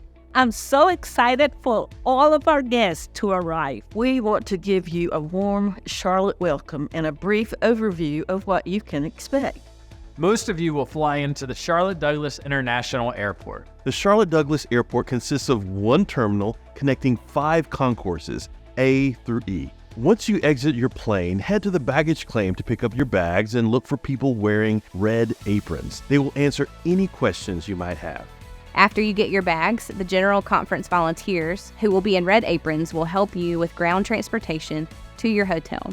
There are several hotels designated for General Conference guests. When you arrive at your hotel, look for people wearing red aprons, who will be in the lobby area to greet you. They can also help you with directions to the convention center and provide recommendations for dining and attractions in the area.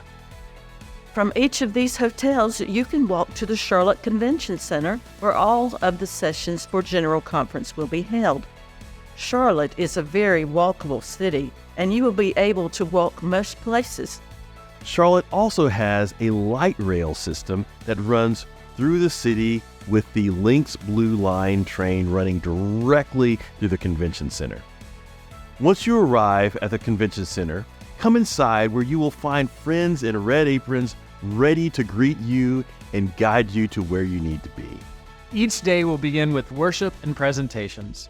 There will be designated seating areas for delegates and guests, as well as an area for all of the displays from United Methodist related agencies and vendors. There is also a food court in the convention center for casual dining. There will also be a prayer room and various other meeting spaces throughout the building. Again, there will be volunteers in red aprons all around you who will be available to guide you. Spring in Charlotte is absolutely beautiful. Though the mornings and evenings will be cooler than the daytime temperatures, and we might have the occasional spring shower. So be sure to grab your light rain jacket on the way out the door. The host team has a fantastic website with lots more information, attractions, and helpful hints to help you enjoy your stay. We can't wait to see you soon. Welcome to Charlotte. Welcome to Charlotte. Welcome to Charlotte. Welcome to Charlotte. Welcome to Charlotte. Welcome to Charlotte.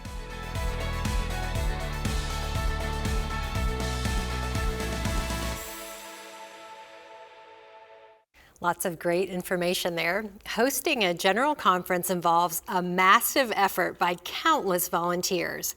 Co-chairing the host committee are Wanda Musgrave of Western North Carolina and the Reverend Trish Archer of the North Carolina Conference. Welcome. Good afternoon to all our delegates and guests. We are thrilled to welcome you to the Queen City of Charlotte for the General Conference, which is just under 2 months away. I am Wanda Musgrave, and I serve as the co-chair of the local host team from the Western North Carolina Conference. As your hospitality team, it is our honor to ensure your stay here in Charlotte is nothing short of exceptional. When you touch down in Charlotte, keep an eye out for our friendly host team members. As you have seen in the video, they are donning red aprons at the airport, the hotels, and the convention center. These smiling faces are here not only to extend a warm North Carolina welcome, but to assist you with any questions or directions you may need during your time in our city. Hi, I'm Trish Archer, and I serve as the co-chair of the local host team for the North Carolina Conference. We want you to feel at home in Charlotte. There are numerous restaurants and stores within walking distance of the Charlotte Convention Center, and you can find information on these and more at welcometogc.org.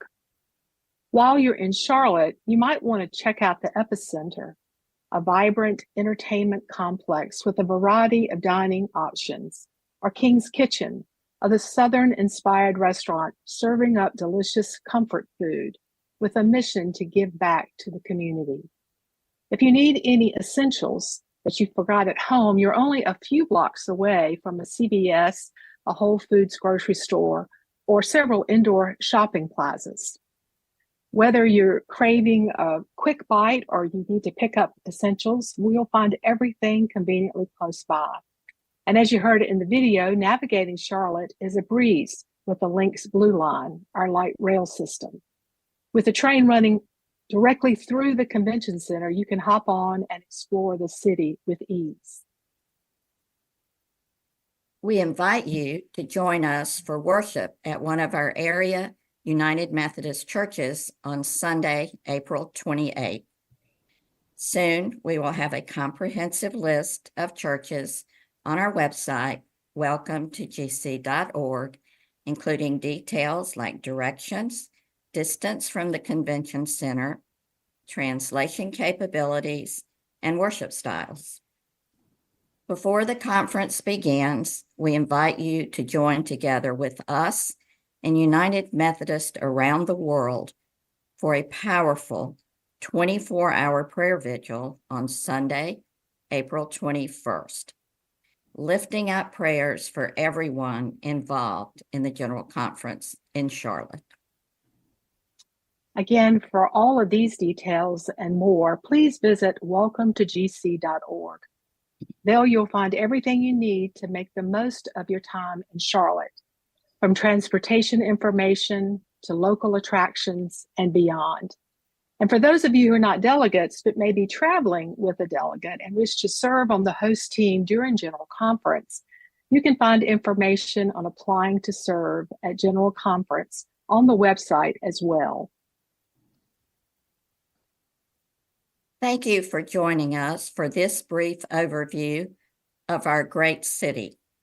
We're here to ensure your General Conference experience is truly extraordinary. And we can't wait to welcome you to Charlotte, the Queen City. Safe travels, and we'll see you soon in Charlotte.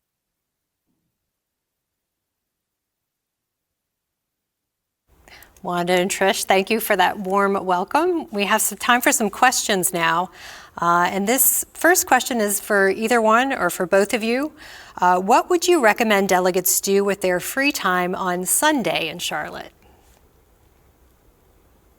Charlotte has many museums. Most of them are open on Sunday, and they're just a short walking distance from your hotels and the convention center. We also have over 200 restaurants within walking distance of the convention center in Uptown Charlotte. And as we've said, Charlotte is a wonderful walking city. We have many parks where you can go relax and have rest and relaxation on your day off and just enjoy being with us in Charlotte.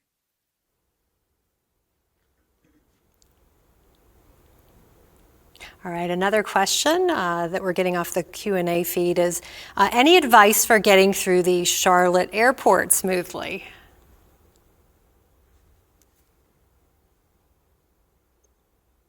Well, that's a great question. Yes. Go ahead, Wanda. I live in Charlotte, so I understand that question completely. There is construction going on at Charlotte Airport, just like at most airports we travel through. But I'm hoping that your experience will be helped by all of our many team host members that will have on the red aprons that will be readily available to help you for anything that you need.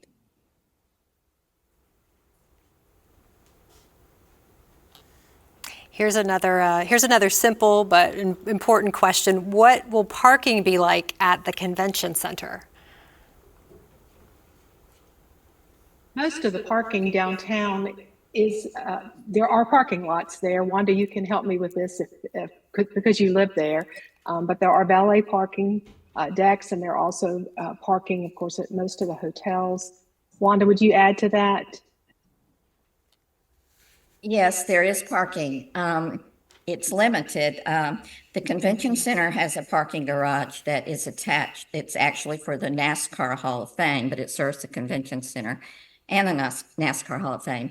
But again, we would like to encourage you as your host team, if you're just coming in to volunteer, try parking at one of the Blue Line areas around town and ride the train in.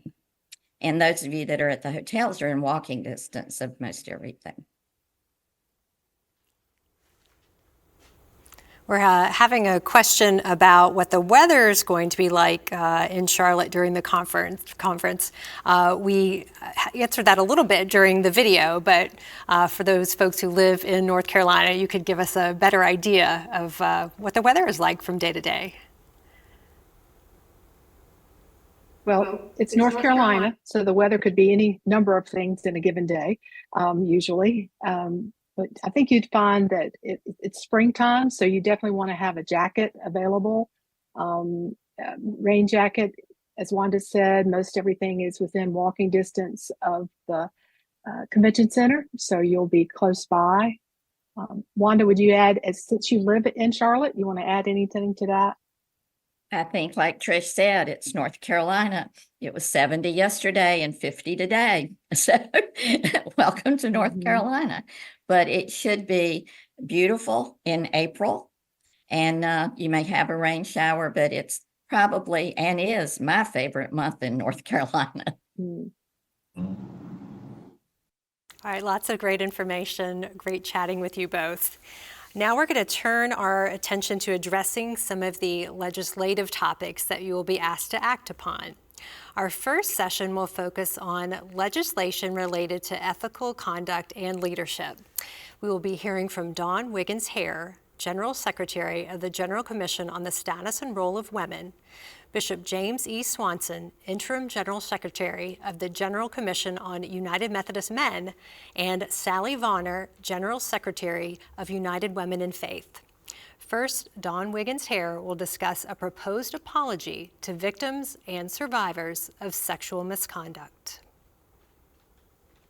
The General Commission on the Status and Role of Women is the only place in the United Methodist Church where there is a 1-800 number for victims or potential victims of sexual misconduct to call, to talk to a live person, to find out what our process is, what is prohibited conduct, how do you seek a resolution, how does healing begin. All of that comes through our office at the General Commission on Status and Role of Women. We have a website that goes to that effect. One of the pieces that we have realized that was missing, let me back up. The Council of Bishops came forth with a statement after the Me Too movement that was several years ago, saying that the council acknowledged, and we joined them in that acknowledgement, that sexual misconduct within the church was a breach of sacred trust and was a sin. And that acknowledgement is in the books. It's one of the things the council published. But what's never really happened on a formal basis, and what is a necessary first step for healing to occur, is for there to be an acknowledgement. Yes, that occurred, but there hasn't been an apology. And that is the first step that is necessary for healing. That came out of discussions from victims who had called our offices, from complaints that had come in, or complainants seeking advice through our office, that nobody had ever said, "I'm just sorry. I am so sorry for what happened to you," and that interfered with your relationship with Christ and with the church. So out of that came a discussion from staff and then with our board, and we are bringing forth two actual pieces. One is a piece of legislation, the second is an event. The piece of legislation is to ask for an apology from the church, and for that apology to actually happen, if it passes, for it to happen on the floor of General Conference, and then for each annual conference to take that apology home with them and have a public apology on the floor of their annual conference. The second piece is that we've asked permission at General Conference, from the Commission on General Conference, to have a vigil for survivors of sexual misconduct. And we are in the planning stages of right now of where that could happen, because we think this should also be a candlelight vigil is what we envision, and we suspect that not all of the victims have been those who have contacted us, not all the survivors are those. The church has just been part of the Boy Scout settlement. We would suspect and expect there would be other survivors of sexual misconduct that we would want to include in this vigil, in this time of healing, on behalf of the church for survivors. Delegates will also be asked to act on a proposal to add the word gender to paragraph 4 of the Constitution. So the question we've been asked is why, once again, because this is a piece of legislation the General Commission on the Status and Role of Women has promulgated for over 20 years at each General Conference, and that is to add the word gender in paragraph 4, Article 4 of the United Methodist Constitution. And let me explain why we believe this is important. That particular section in the Constitution lists it has a listing. It says we will not discriminate on the basis of race or ethnicity or I believe socioeconomic is in there, maybe status is in there. But it doesn't say anything about sex or gender. And gender is the word that is used in our United Methodist Book of Discipline. I believe it's used about 80-something times when there is a question about the inclusivity of men and women. And this particular paragraph has to do with membership in the United Methodist Church, which is a key to being a leader in the United Methodist Church, in your local church, in your annual conference. You have to first be a member. So we wanted to assure at all United Methodist churches across the connection that no one would be denied membership on the basis of their gender. And by that would enable them to then be in positions of leadership. We believe this is a critically important piece. It passed for the first time in all the years it's been put forward. It passed at General Conference 2016. But because it's a constitutional change, there has to be a ratification of the cumulative number of votes, the 2/3 of the cumulative number of votes across the entire church, and it did not pass that ratification test. We are hopeful it could pass this time, but it did not pass in 2016.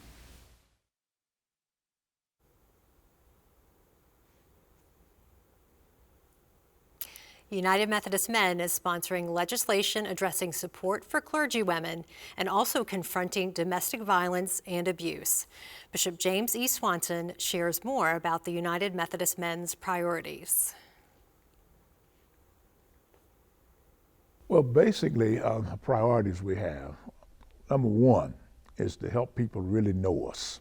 I mean, so some of the things you will see will be us talking a great deal about who we really are, because a lot of people have an opinion of who the Methodist men are that is not current with who we really are. Give you a case in point.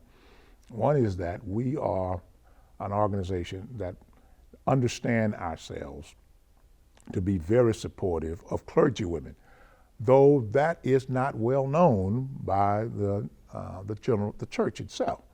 But many clergy women are very, very supportive of Methodist men organizations within their local church, but that's not the reason why we're supportive of it. We're supportive of it because we see the gifts and graces of clergy women and the work that they do in the church as not only great work, but work that blesses what we are about, and that is helping men to fully know Jesus Christ and then helping those men to be able to help other men to know Jesus Christ.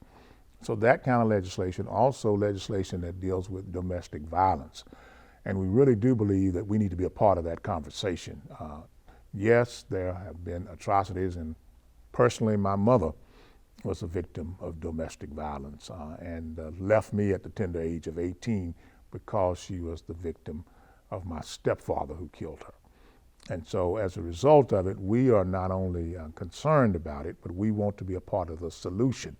And we really believe that men ought to be part of the solution, and that we ought to also help men to understand and know that you should not be a part of abusing women, and that women are the greatest gift God ever gave to a man. And so that's part of what some of the legislation that we're looking at and trying to be helpful in, and so that our church can live out what it really means to be in Christ Jesus, particularly for men to be a part of the church.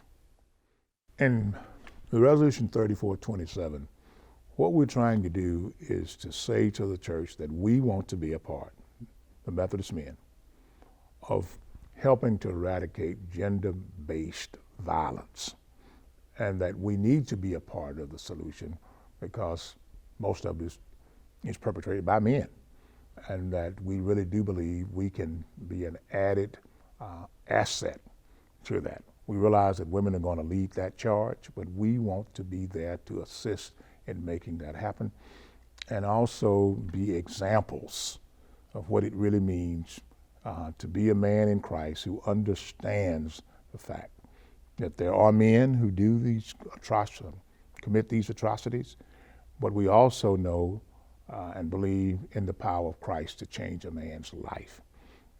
So we realize that we have to have this legislation. We want it. We want to be a part of it, but we want to be an asset that helps to make that happen as far as the church is concerned. The one thing I do want to add to that is that in times past, we approached United Women in Faith about developing a joint effort around this. In fact, even the resource that we're using, which is called Amending Through Faith, was not developed really by us. When I say us, the United Methodist Men, it was actually developed by the YWCA of Middle Tennessee. And we sort of co-opted that and made it ours, and we are using that in many places in local congregations and communities to help men who have struggled with being abusers, and some who have been trying to make sure they don't be abusive, to find healing and wholeness for themselves, because we really do believe that God did not give to a man a woman for her to be abused. And we want to be a part of that healing process. And I would hope that the church would want us to be a part of the solution, and that we could work with women in making that happen. United Women in Faith has submitted several proposals related to the well-being of children and the status of women. General Secretary Sally Vonner gives us an overview of some of the legislation to watch for. United Women in Faith legislative priorities, we have 4 new ones, and then we have 11 that are up for readoption. The 4 new ones are observing the Child Sabbath, which is an observance every 3rd Sunday in October. So we're asking the church to put that on the calendar, our program calendar, for all of the special Sundays. And this one is not one that would require a special offering, but an observance that this is important, that our children need to always be lifted up in the church. The other one is the Girl Child. And that one's really important because girls around the world are still being marginalized, limited with access to education, limited by health and well-being, limited to access to resources and things that will help them thrive to be the best that they can possibly be. And they also are facing still things that hurt their bodies in terms of exploitation, early marriages, and child mutilation. And so this particular legislation addresses the well-being of girls around the world. Another one is the status of women. Again, women still, we've made great progress, but we still have a long way to go.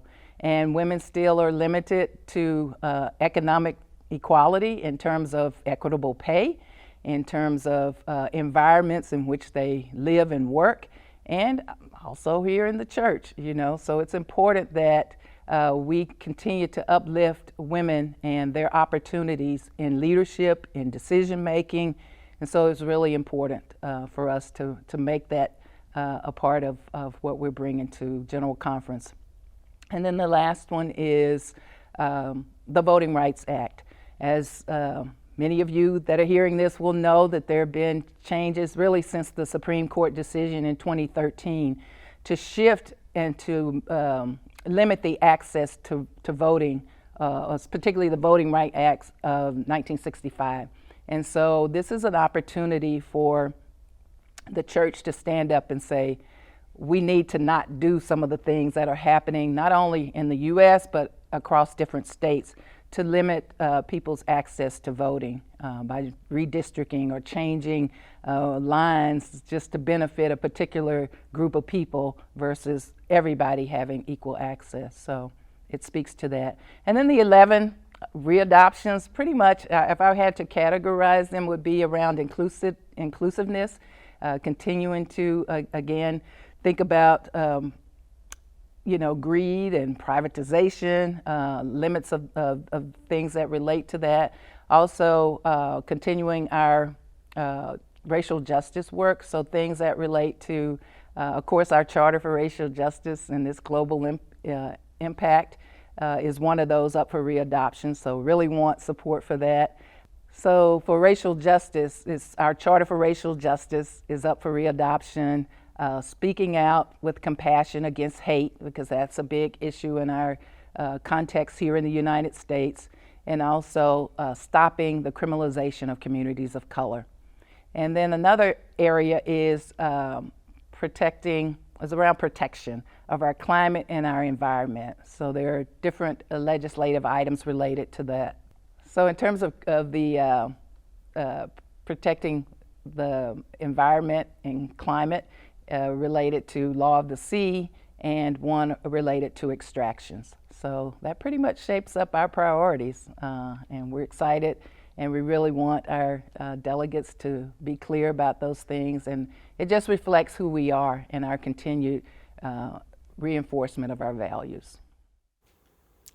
We will now take questions. We have Dawn Hare and Bishop Swanson in the studio with us, and Sung Ok Lee, Connectional Officer with United Women in Faith, connecting via Zoom. Thank you all for being with us. Our first question is for Dawn. The Commission on the Status and Role of Women has a monitoring role at General Conference. Can you explain a little bit about what that is? Sure, thank you. The General Commission on the Status and Role of Women is charged with challenging the United Methodist Church to be our best self. As part of that, during the legislative committee functions as well as during the plenary sessions, we will have monitors in place who will just be gathering data and reminding us through a report that is published every morning in the DCA that Brian was telling you about. It's going to be published just to say how well we're doing. It's going to contain information about who was speaking. Were they speaking appropriately and showing kindness with one another? Were all voices heard? Were all voices across the spectrum elected to leadership positions? How representative have we truly been at General Conference? So that's what we'll be doing and reporting. I consider monitoring to be a wellness check. It's like we wear our watches to tell us how many steps we've taken. Monitoring is just a way to read that report every day and be aware of your surroundings to see how well we're doing in seeking beloved community while we are there at General Conference together. So thank you. All right, thank you. The next question is for Bishop Swanson. United Methodist Men is asking for the readoption and amendment of Resolution 2818 that is regarding clergy women in the church. What would that amendment call for? Well, thank you so much. The amendment really calls for us to change some of the language in the original resolution, where we use the word that the United Methodist churches have not always supported. We want to change that to say, whereas the United Methodist Church have not always, or churches have not always, welcomed the appointment of clergy women and provided them with support following their appointment. So we want to change it there. And one other place, and that is, instead of saying local chapters of United Methodist Men, we just want to say United Methodist Men's Organization. Now, why do we want to do that? Very simple, and that is that Scripture teaches us that in Christ there is neither male nor female. Our church has already affirmed that also in the way in which we see ourselves as a church. And so what we're trying to do is to help us to live into who we are in Christ Jesus and do it in a way that blesses our church with the gifts and graces of clergy women. And that's why we're doing this. Thank you. Thank you for that answer, Bishop Swanson. The next question is for Sung Ok. Could you elaborate further on legislation that addresses the need for gender equity in the church and in society?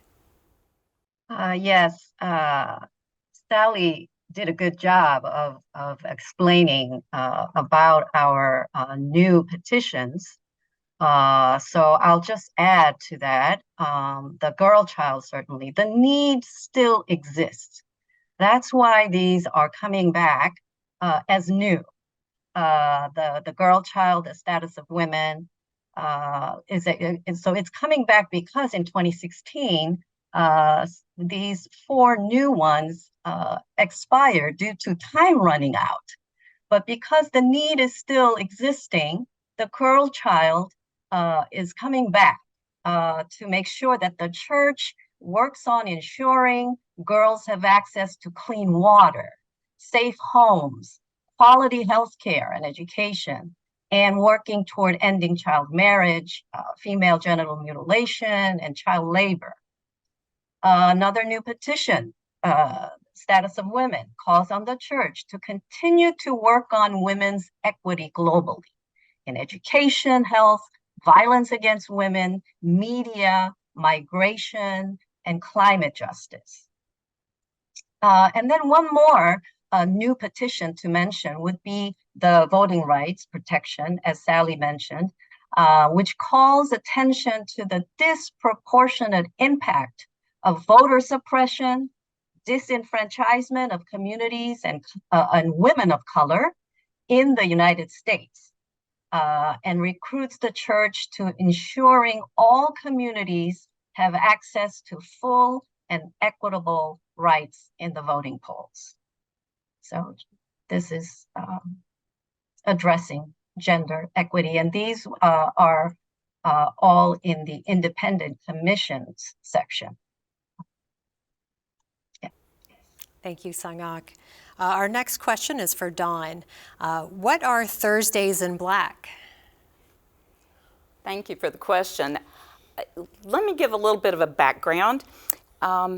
Thursdays in Black is a focus by the World Council of Churches of the wearing something black on Thursdays as we seek to have a world that is free of violence towards all persons, but most especially towards women.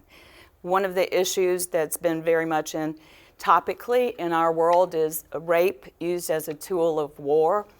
And because of that important ecumenical witness, the female bishops of the United Methodist Church, together with the General Commission on the Status and Role of Women through our president, Bishop Tracy Smith Malone, asked General Conference if we could have the morning worship on the first Thursday to highlight the need for Thursdays in Black to be honored through all of our witness, that we could all seek an end to violence related to all persons, but most especially to women. So I invite you to look at the World Council of Churches site. I also invite you to be present to wear something black that day. We will have badges and stickers to commemorate as we all focus our prayers and our worship towards an end of violence towards women. Thank you. Thanks very much, Dawn.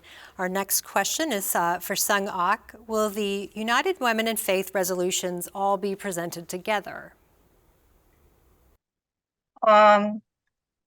They are, majority are in independent commissions. So yes, some of our readoption ones are spread between Church and Society 1 and Church and Society 2. I do want to mention the petition to readopt the Charter for Racial Justice. That one, there's another one other than our submission that is in another section. So we hope that the two will come together so that we could work on approving one and making sure that we continue to preserve and honor the work of racial justice. So the petition really needs to be readopted. We affirm our ongoing commitment to the principle outlined in the Charter for Racial Justice and recognize racism as a deep sin and a clear rejection of the teachings of Jesus Christ. So I hope that you will vote yes to the readoption of the Charter. But our resolutions, our legislation are pretty much in independent commissions, and some right now for readoption are in Church and Society 1 and 2. Thank you, Sung-ak. We just have one more question from our delegates on these topics. Dawn, assuming the monitoring report will include gender breakdowns, will there be a non-binary/other option? And how will monitors determine which category to assign speakers to? Thank you for the question. We are working through that with our forms. We are asking when folks speak at the microphone that if they choose to identify, that they make that identification so that we will take the information from the delegates themselves as they speak. We do not want to jump to conclusions. We are gathering data from the Commission on General Conference as to the gender makeup of the delegates to General Conference, and we have that information. Whether folks identify as male, female, or non-binary, we will report that out as the information is reported to us and the data is collected. So thank you.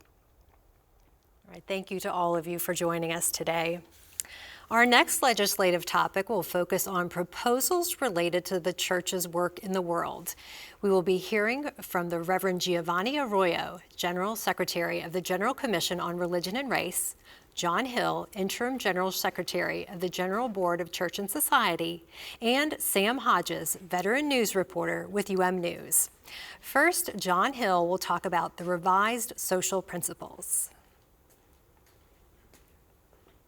So the process of revising the social principles has been this amazing journey for over 10 years now. It started in the 2012 General Conference, and it's involved thousands of United Methodists from all across the connection. And I would divide it into two different phases. The first was sort of the discovery phase. So in 2012, the General Conference asked Church and Society to take a look at revising the social principles to see whether they could be more succinct and more theologically grounded.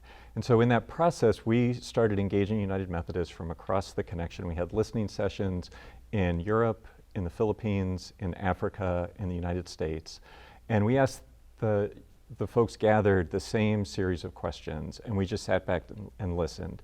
And what we learned in that process was that there was a deep appreciation for the social principles as a resource for ministry, that there was a need to make sure that those social principles spoke to the geographic context where there are United Methodists present, and that there was a need to be more precise and more clear in the theological grounding of our social statements. So we brought that back to the 2016 General Conference, and then that launched our rewrite phase, our revision phase. In the revision phase, General Conference asked us to give a priority to revising the social principles in 2016.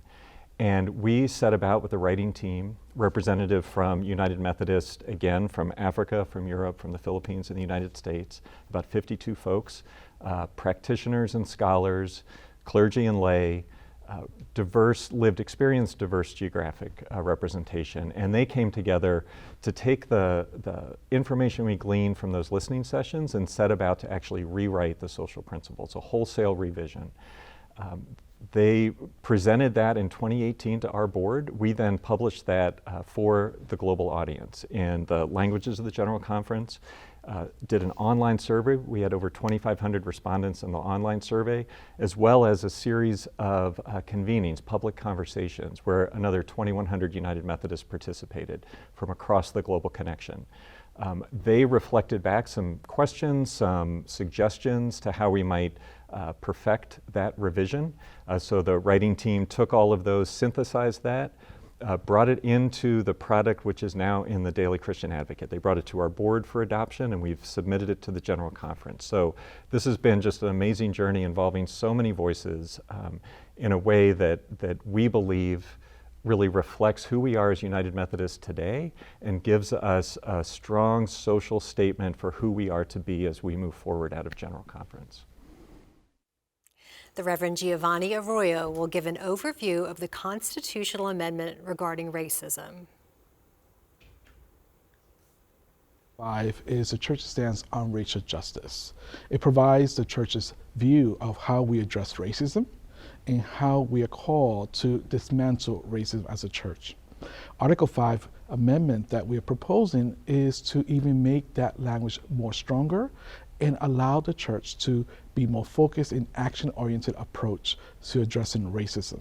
It was fueled because of what transpired in the United States with the deaths of Black men in the hands of police officers. Due to that, we are naming the reality of white supremacy, colonialism that is being fueled in our society, and now is calling the church to be more responsible in dismantling and addressing this sin of racism. Another piece of legislation calls for General Conference to make an apology to the Native people of Hawaii.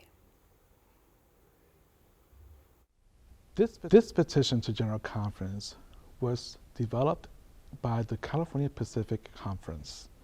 They voted on this piece of legislation to identify and to address the complexities of the injustices of the Native Hawaiian people.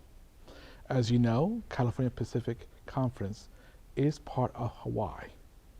And due to their contextual reality, they are naming that the church has not yet apologized for the overthrow of the Hawaiian kingdom, as already other denominations have done so, including our government. We also recognize that Reverend Dr. Peck was involved in the overthrow of the kingdom as a sharpshooter, and later on became the pastor of the first Methodist Episcopal Church in Hawaii. We recognize that this is a time for the church to apologize in a way that is contextual. For that reason, this petition first acknowledges the sin of racism and colonial realities that occur in the overthrow, and invites for the church to write a formal apology, but that apology must be done with a task force that invites people from the Native Hawaiian community to share their perspective. Based on that, the church should then render an apology for this overthrow. With this General Conference, the denomination's Book of Resolutions will be up for renewal in its entirety. So our submission to General Conference can really be seen in two different buckets. The first bucket were all the resolutions that we revised, updated, or wrote new resolutions for the original deadline to the 2020 General Conference. So that includes our revised social principles. It includes resolutions that would have expired in 2020 without action. And it also included a series of resolutions that were tabled at the 2016 General Conference once the Commission on the Way Forward was established. So resolutions about rights of all people, resolutions around heterosexism and homophobia. So that was the resolution work that our board did in advance of the original deadline. Because of the delay in General Conference, this quadrennium has extended a full 8 years. And so it is now, because of the Book of Discipline rule in paragraph 510, the reality that the entire Book of Resolutions is up for consideration. So without action, these resolutions would expire. And some of the resolutions that were just adopted in 2016 are foundational resolutions around the United Methodist Church and peace, our witness for healthcare access, our witness on worker rights, on migration and immigration. And so it felt really important that we keep those resolutions in the Book of Resolutions, but we're also mindful that there's only so much any General Conference can do. We know that scheduling a General Conference, both in the committee and on plenaries, is very tight. And so our board decided, rather than asking the General Conference to look at every single resolution, that we would ask them to revise as is those resolutions that were just adopted at the last General Conference, with an understanding that we would look at a further revision at the next General Conference. General Conference will address a host of resolutions related to our social witness. Here to explain further is Sam Hodges with UM News. Thank you, Lula. It's good to be with you, and thank you for your service to the church, all of you. Just as church agencies advocate for social witness petitions at General Conference, so do individuals and caucuses within the United Methodist Church. They reflect varied perspectives within the denomination and the passionate involvement some people have with specific issues or causes. As we prepare for this General Conference, I'd like to highlight a few subjects that are addressed in petitions. 3 of these are not new areas of concern for the United Methodist Church, but they are high profile, and they may get a good bit of discussion at the General Conference in Charlotte. With each of the three, there's new intensity given changing circumstances. The first has to do with Israel and Palestine. The United Methodist Church has been on record as opposing Israeli settlements on Palestinian land. But we're now witnessing a war between Israel and Hamas, as well as widespread death, suffering, and destruction in Gaza after Hamas' deadly surprise attack on Israel on October 7. United Methodists for Kairos Response is an advocacy group that is backing or opposing various petitions, all with the purpose of seeking justice for the Palestinians. One petition the group supports would add language to paragraph 717 of the Book of Discipline, the one titled Sustainable and Socially Responsible Investment. The petition would direct United Methodist institutions not to own bonds in countries that have a long-term military occupation of other countries. That includes Israel and its occupation of Palestinian territory. Westpath, the denomination's pensions agency, is seeking to amend the same paragraph of the Book of Discipline, but without the occupation language. Expect discussion and perhaps debate on the better way to exert influence. A second subject that is familiar but ever more urgent is global warming. General Conference 2016 considered whether the United Methodist Church should, through Westpath, divest from fossil fuel companies, in other words, sell the stock, because of the global warming caused by fossil fuels. For me, as a reporter, that was one of the highlights of the whole gathering. There was serious, high-minded debate during the plenary. The Westpath position prevailed, but expect the debate to be repeated in Charlotte, given that global warming is ever more an undeniable reality. There's no disagreement about the goal of wanting to limit global warming, but Westpath believes it can have more influence by retaining investments in fossil fuel companies. In other words, by being at the table. That way, Westpath says, the church can help influence positive change in the company's policies and try to hold companies accountable when they don't measure up. The fossil-free UMC group and its allies are skeptical of how effective such an approach can be. They say divestment of such investments is the ethical choice and the better way to make a powerful statement about the church's values. Again, the relevant Book of Discipline paragraph is 717. A third familiar subject that has a raised profile this time is abortion. That's due to the U.S. Supreme Court having overturned Roe v. Wade, the 1973 decision guaranteeing a right to abortion. A number of petitions going to the General Conference in Charlotte seek to clarify the denomination's position on abortion, which has been spelled out in the social principles. Some of these petitions want to emphasize that abortion should be a last resort. But two more recently submitted petitions call on the United Methodist Church to push for codifying the right to abortion in both state and federal law in the United States. There are lots of other petitions seeking to influence the church's witness in the world. One, supported by the Hispanic caucus Marcha, calls for the lifting of the U.S. embargo of Cuba. Another, also supported by Marcha, calls on United Methodists to support Puerto Rico having the right to self-determination. Another petition wants the United Methodist Church to oppose in the strongest terms the persecution of Christians in India. Separate from that, the Board of Global Ministries has put forward a petition titled Religious Freedom, Grounded in Love.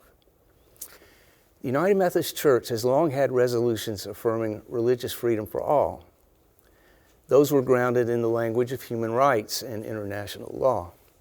But Global Ministries wants religious freedom language that is, quote, modeled on the same foundation as early church communities, end quote, and is, quote, grounded in agape love and respect for neighbors, including the vulnerable, the outcast, and even enemies, end quote. No discussion of social witness legislation would be complete without mention of LGBTQ inclusion. The United Methodist Church has struggled at General Conference and beyond with how accepting to be of homosexuality. The church has lately seen many local churches in the U.S. leave the denomination, being unhappy one way or another with how the church has grappled with this question. The General Conference in Charlotte will see a strong push through various petitions to remove current Book of Discipline language that declares the practice of homosexuality to be incompatible with Christian teaching. The backers of such petitions also want to remove church policy that prohibits United Methodist pastors from performing same-sex weddings and remove policy that prevents the ordination of, quote, self-avowed practicing homosexuals, end quote. Some annual conferences and the jurisdictions in the U.S. have made clear that they favor change of this kind, but General Conference delegates gathering from around the world will have the final say. Many other social witness matters are touched on by petitions going to General Conference: bullying, various aspects of immigration, book banning, vaccinations. The list goes on. To me, the list is quite impressive, reflecting the broad range of heartfelt concerns of United Methodists and their desire to be disciples of Jesus Christ and have the denomination make a difference in the world. Thank you. Well, thank you to our speakers, Giovanni and Sam. It's wonderful to have you both live with us here in the studio to answer some questions from our delegates. The first question is for Giovanni. What are some of the other proposals addressing equity issues that delegates should be aware of? Thank you for the question. Before I enter into further proposals, I want to differentiate the conversation about equality and equity. Sometimes we confuse those two terms. When we talk about equity, we are talking about pieces of legislation that addresses already communities that have been already marginalized by having less resources, less policies that allow them to get access in the life of the church. Versus equality, we all start from the same place. Recognizing that historically we are a denomination that has been built with an understanding of a colonial mindset, many of our pieces of legislation that we have passed have given access to one group and not others. So as we look at legislation of equity, I will just remind us of some of them. For example, regionalization, a hot topic for this General Conference, a way for us to consider how we allow communities to contextually be able to address their realities in their context. Also, another one that we might want to consider is the racial ethnic plans of the United Methodist Church. As we continue to recognize that the global world will be increasing in 2060 to 11 billion, when the U.S. will be no longer a majority white society in 2045, we recognize that at church, we must invest in ministries that will reach out to those communities that have been already marginalized in ways that we have supported them. Ableism and autism, to recognize that there is those realities in our churches of how we discriminate people who are able-bodied or those who are able to hear, are areas of equity. I will also lastly share that as we look at these topics of equity, we must also look at our budget as a church, where mission and ministry is connected. And how is our budget recognizing how we are living out our mission and ministry in the world? Is it equitable? Is it addressing areas of marginalization, communities that have not had before, so they could do effective ministry around the world? So those are just some of the topics that we should consider as we look at our legislation at General Conference. Thank you, Giovanni, for that answer. The next question is for John. With the entire book of resolutions coming up for renewal, what is the potential for some of the church's resolutions not being readopted? Thanks for the question. I think that I spoke a little bit about that in the recorded video. I think the challenge of the calendar is always present at every General Conference, both within the committees and also within the plenary. So Sang-ak mentioned some petitions that fell out of the Book of Resolutions because of the calendar during the 2016 conference. Our hope, and I have confidence that both the committees and the plenary will prioritize the essential work of so much of our social witness that is in the Book of Resolutions. And as I mentioned previously, we as agencies tried to expedite that by offering up simple resolutions to readopt as is, rather than expecting this general conference to work through and in an editing way every single resolution in the Book of Resolutions. And so we think with the combination of both prioritizing essential resolutions and social witness, and then readopting as is those petitions that were just readopted at the last general conference, that this general conference has a good, has the ability to address all that's before them. John, thank you very much for joining us today to answer questions. We have just one more question. Giovanni, could you describe more about the multiculturalism resolution that GCOR has submitted? Yes. One of the realities that the General Commission on Religion and Race has been struggling is, as we look at the demographics of our society, we recognize that we're becoming more multicultural. We're becoming a society that is no longer segregated, as still the most segregated hour is Sunday morning. However, in our daily work, in our relationships with friends and outside circles, in our families, we are multicultural, biracial communities. And so part of the multicultural resolution that we're submitting is calling for the church to look at what does it look for us to build multicultural church? How do we also understand that it is not a homogeneity approach for ministry, but for us to consider paradigm shifts that will immerse from the lived realities of where we are moving as a society, and how would we resource and train and educate ourselves in doing so. It is a challenge. It's not a cookie cutter, but it is a way for us to be relevant and responsive to the current reality of where we see mission and ministry in the years to come. All right. Giovanni, Sam, and John, thank you all so much for being here and answering questions today. We have had a lot of questions coming in the Q&A section from our delegates, so we want to bring back Gary Graves, Secretary of General Conference, to answer a few more questions, general questions about General Conference. Gary, we've heard that there are space issues at the Charlotte Convention Center, that there's the possibility that observers will not be allowed in legislative committee rooms. Could you speak to that? Yes, I'd be happy to do that. In each of the rooms that are currently slated for legislative committees, there is a section that is designated for the delegates to be seated, for any of our official leadership to be in the room. There is also in those same rooms a section for observers. And while we can't really guarantee exactly how many will be in each room because of the size of the rooms and the popularity of the choices that people might be making as observers, we always provide that possibility that if the seats run out, we will have a line that is outside, and as someone in an observer section leaves, someone else can go in and take those seats. But there are sections for observers in every room that is slated for a legislative committee at this point. All right, here's another good question, Gary. We have a very large number of petitions to consider, and we're required to vote on each one. What are some ways we can efficiently deal with such a large volume? Well, here's where having been around for a number of years comes into play. When I started as petition secretary, the number of petitions was almost double what we have currently for this time that we're gathering. So with that consideration in place, the use of electronic voting, we're thinking that the leadership and the committees and those people who come have prioritized the work that they'll be doing.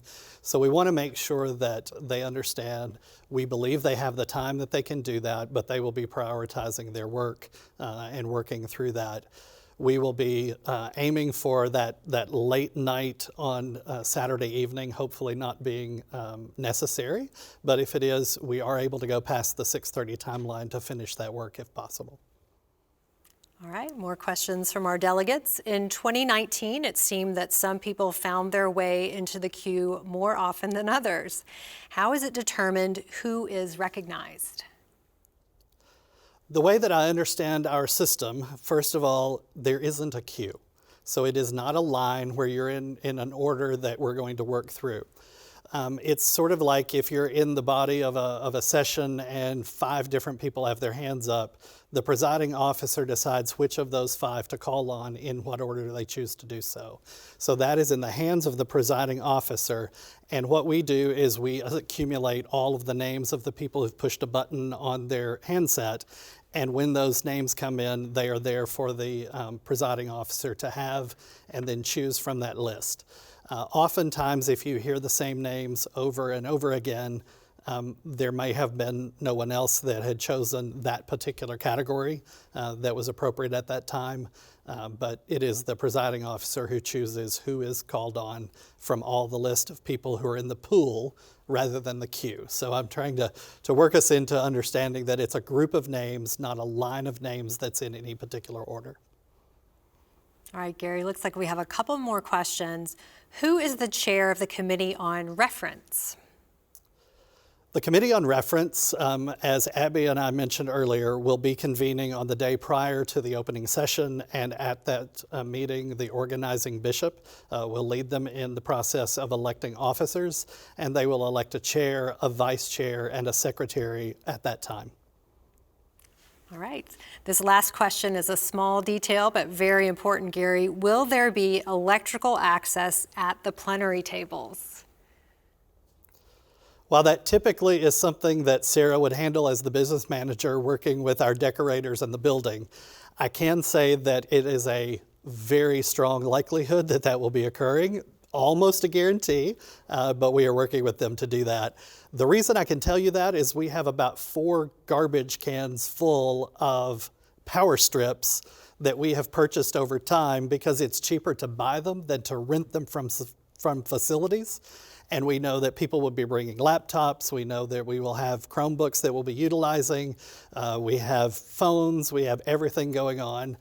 And we need to make sure that you're able to do that at your table so that you will not unplug anything that we have plugged in that is necessary for us to use that's right there around the table. So we want to make sure that that temptation to unplug something because my phone's running low doesn't take over for us. I will say that in the Charlotte Convention Center, throughout the hallways and in many of the public spaces, there are multiple places to charge items. So we will make sure that we can handle as many of those pieces of equipment that we're able to do. Very good. Thank you, Gary. Well, that was our last question for today, but we want to thank everyone who submitted questions today. Rest assured, we have received all of your questions, and we will continue to address them during the live stream tomorrow and in United Methodist Communications work leading up to General Conference.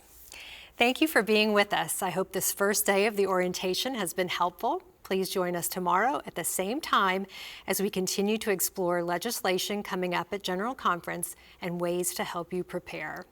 Paul Gomez, a delegate from the Desert Southwest Conference and manager of Hispanic Latino Seeker Communications at UMCOM, will now offer a closing prayer. Please join me in an attitude of prayer. Eternal God, we give you thanks for the blessing of communication.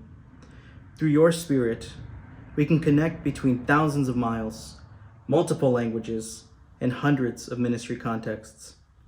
We give you thanks for the technology to come together to inform and equip your church with the tools to make this the church of the 21st century. Gracious and loving God, you have called us out to do your work, to listen, to learn, and to grow in our wisdom as elected representatives of your church. Holy Lord, pour out your wisdom into our hearts and minds to love one another as you have called us to do. All this we pray in the name of your Son, Jesus Christ. Amen.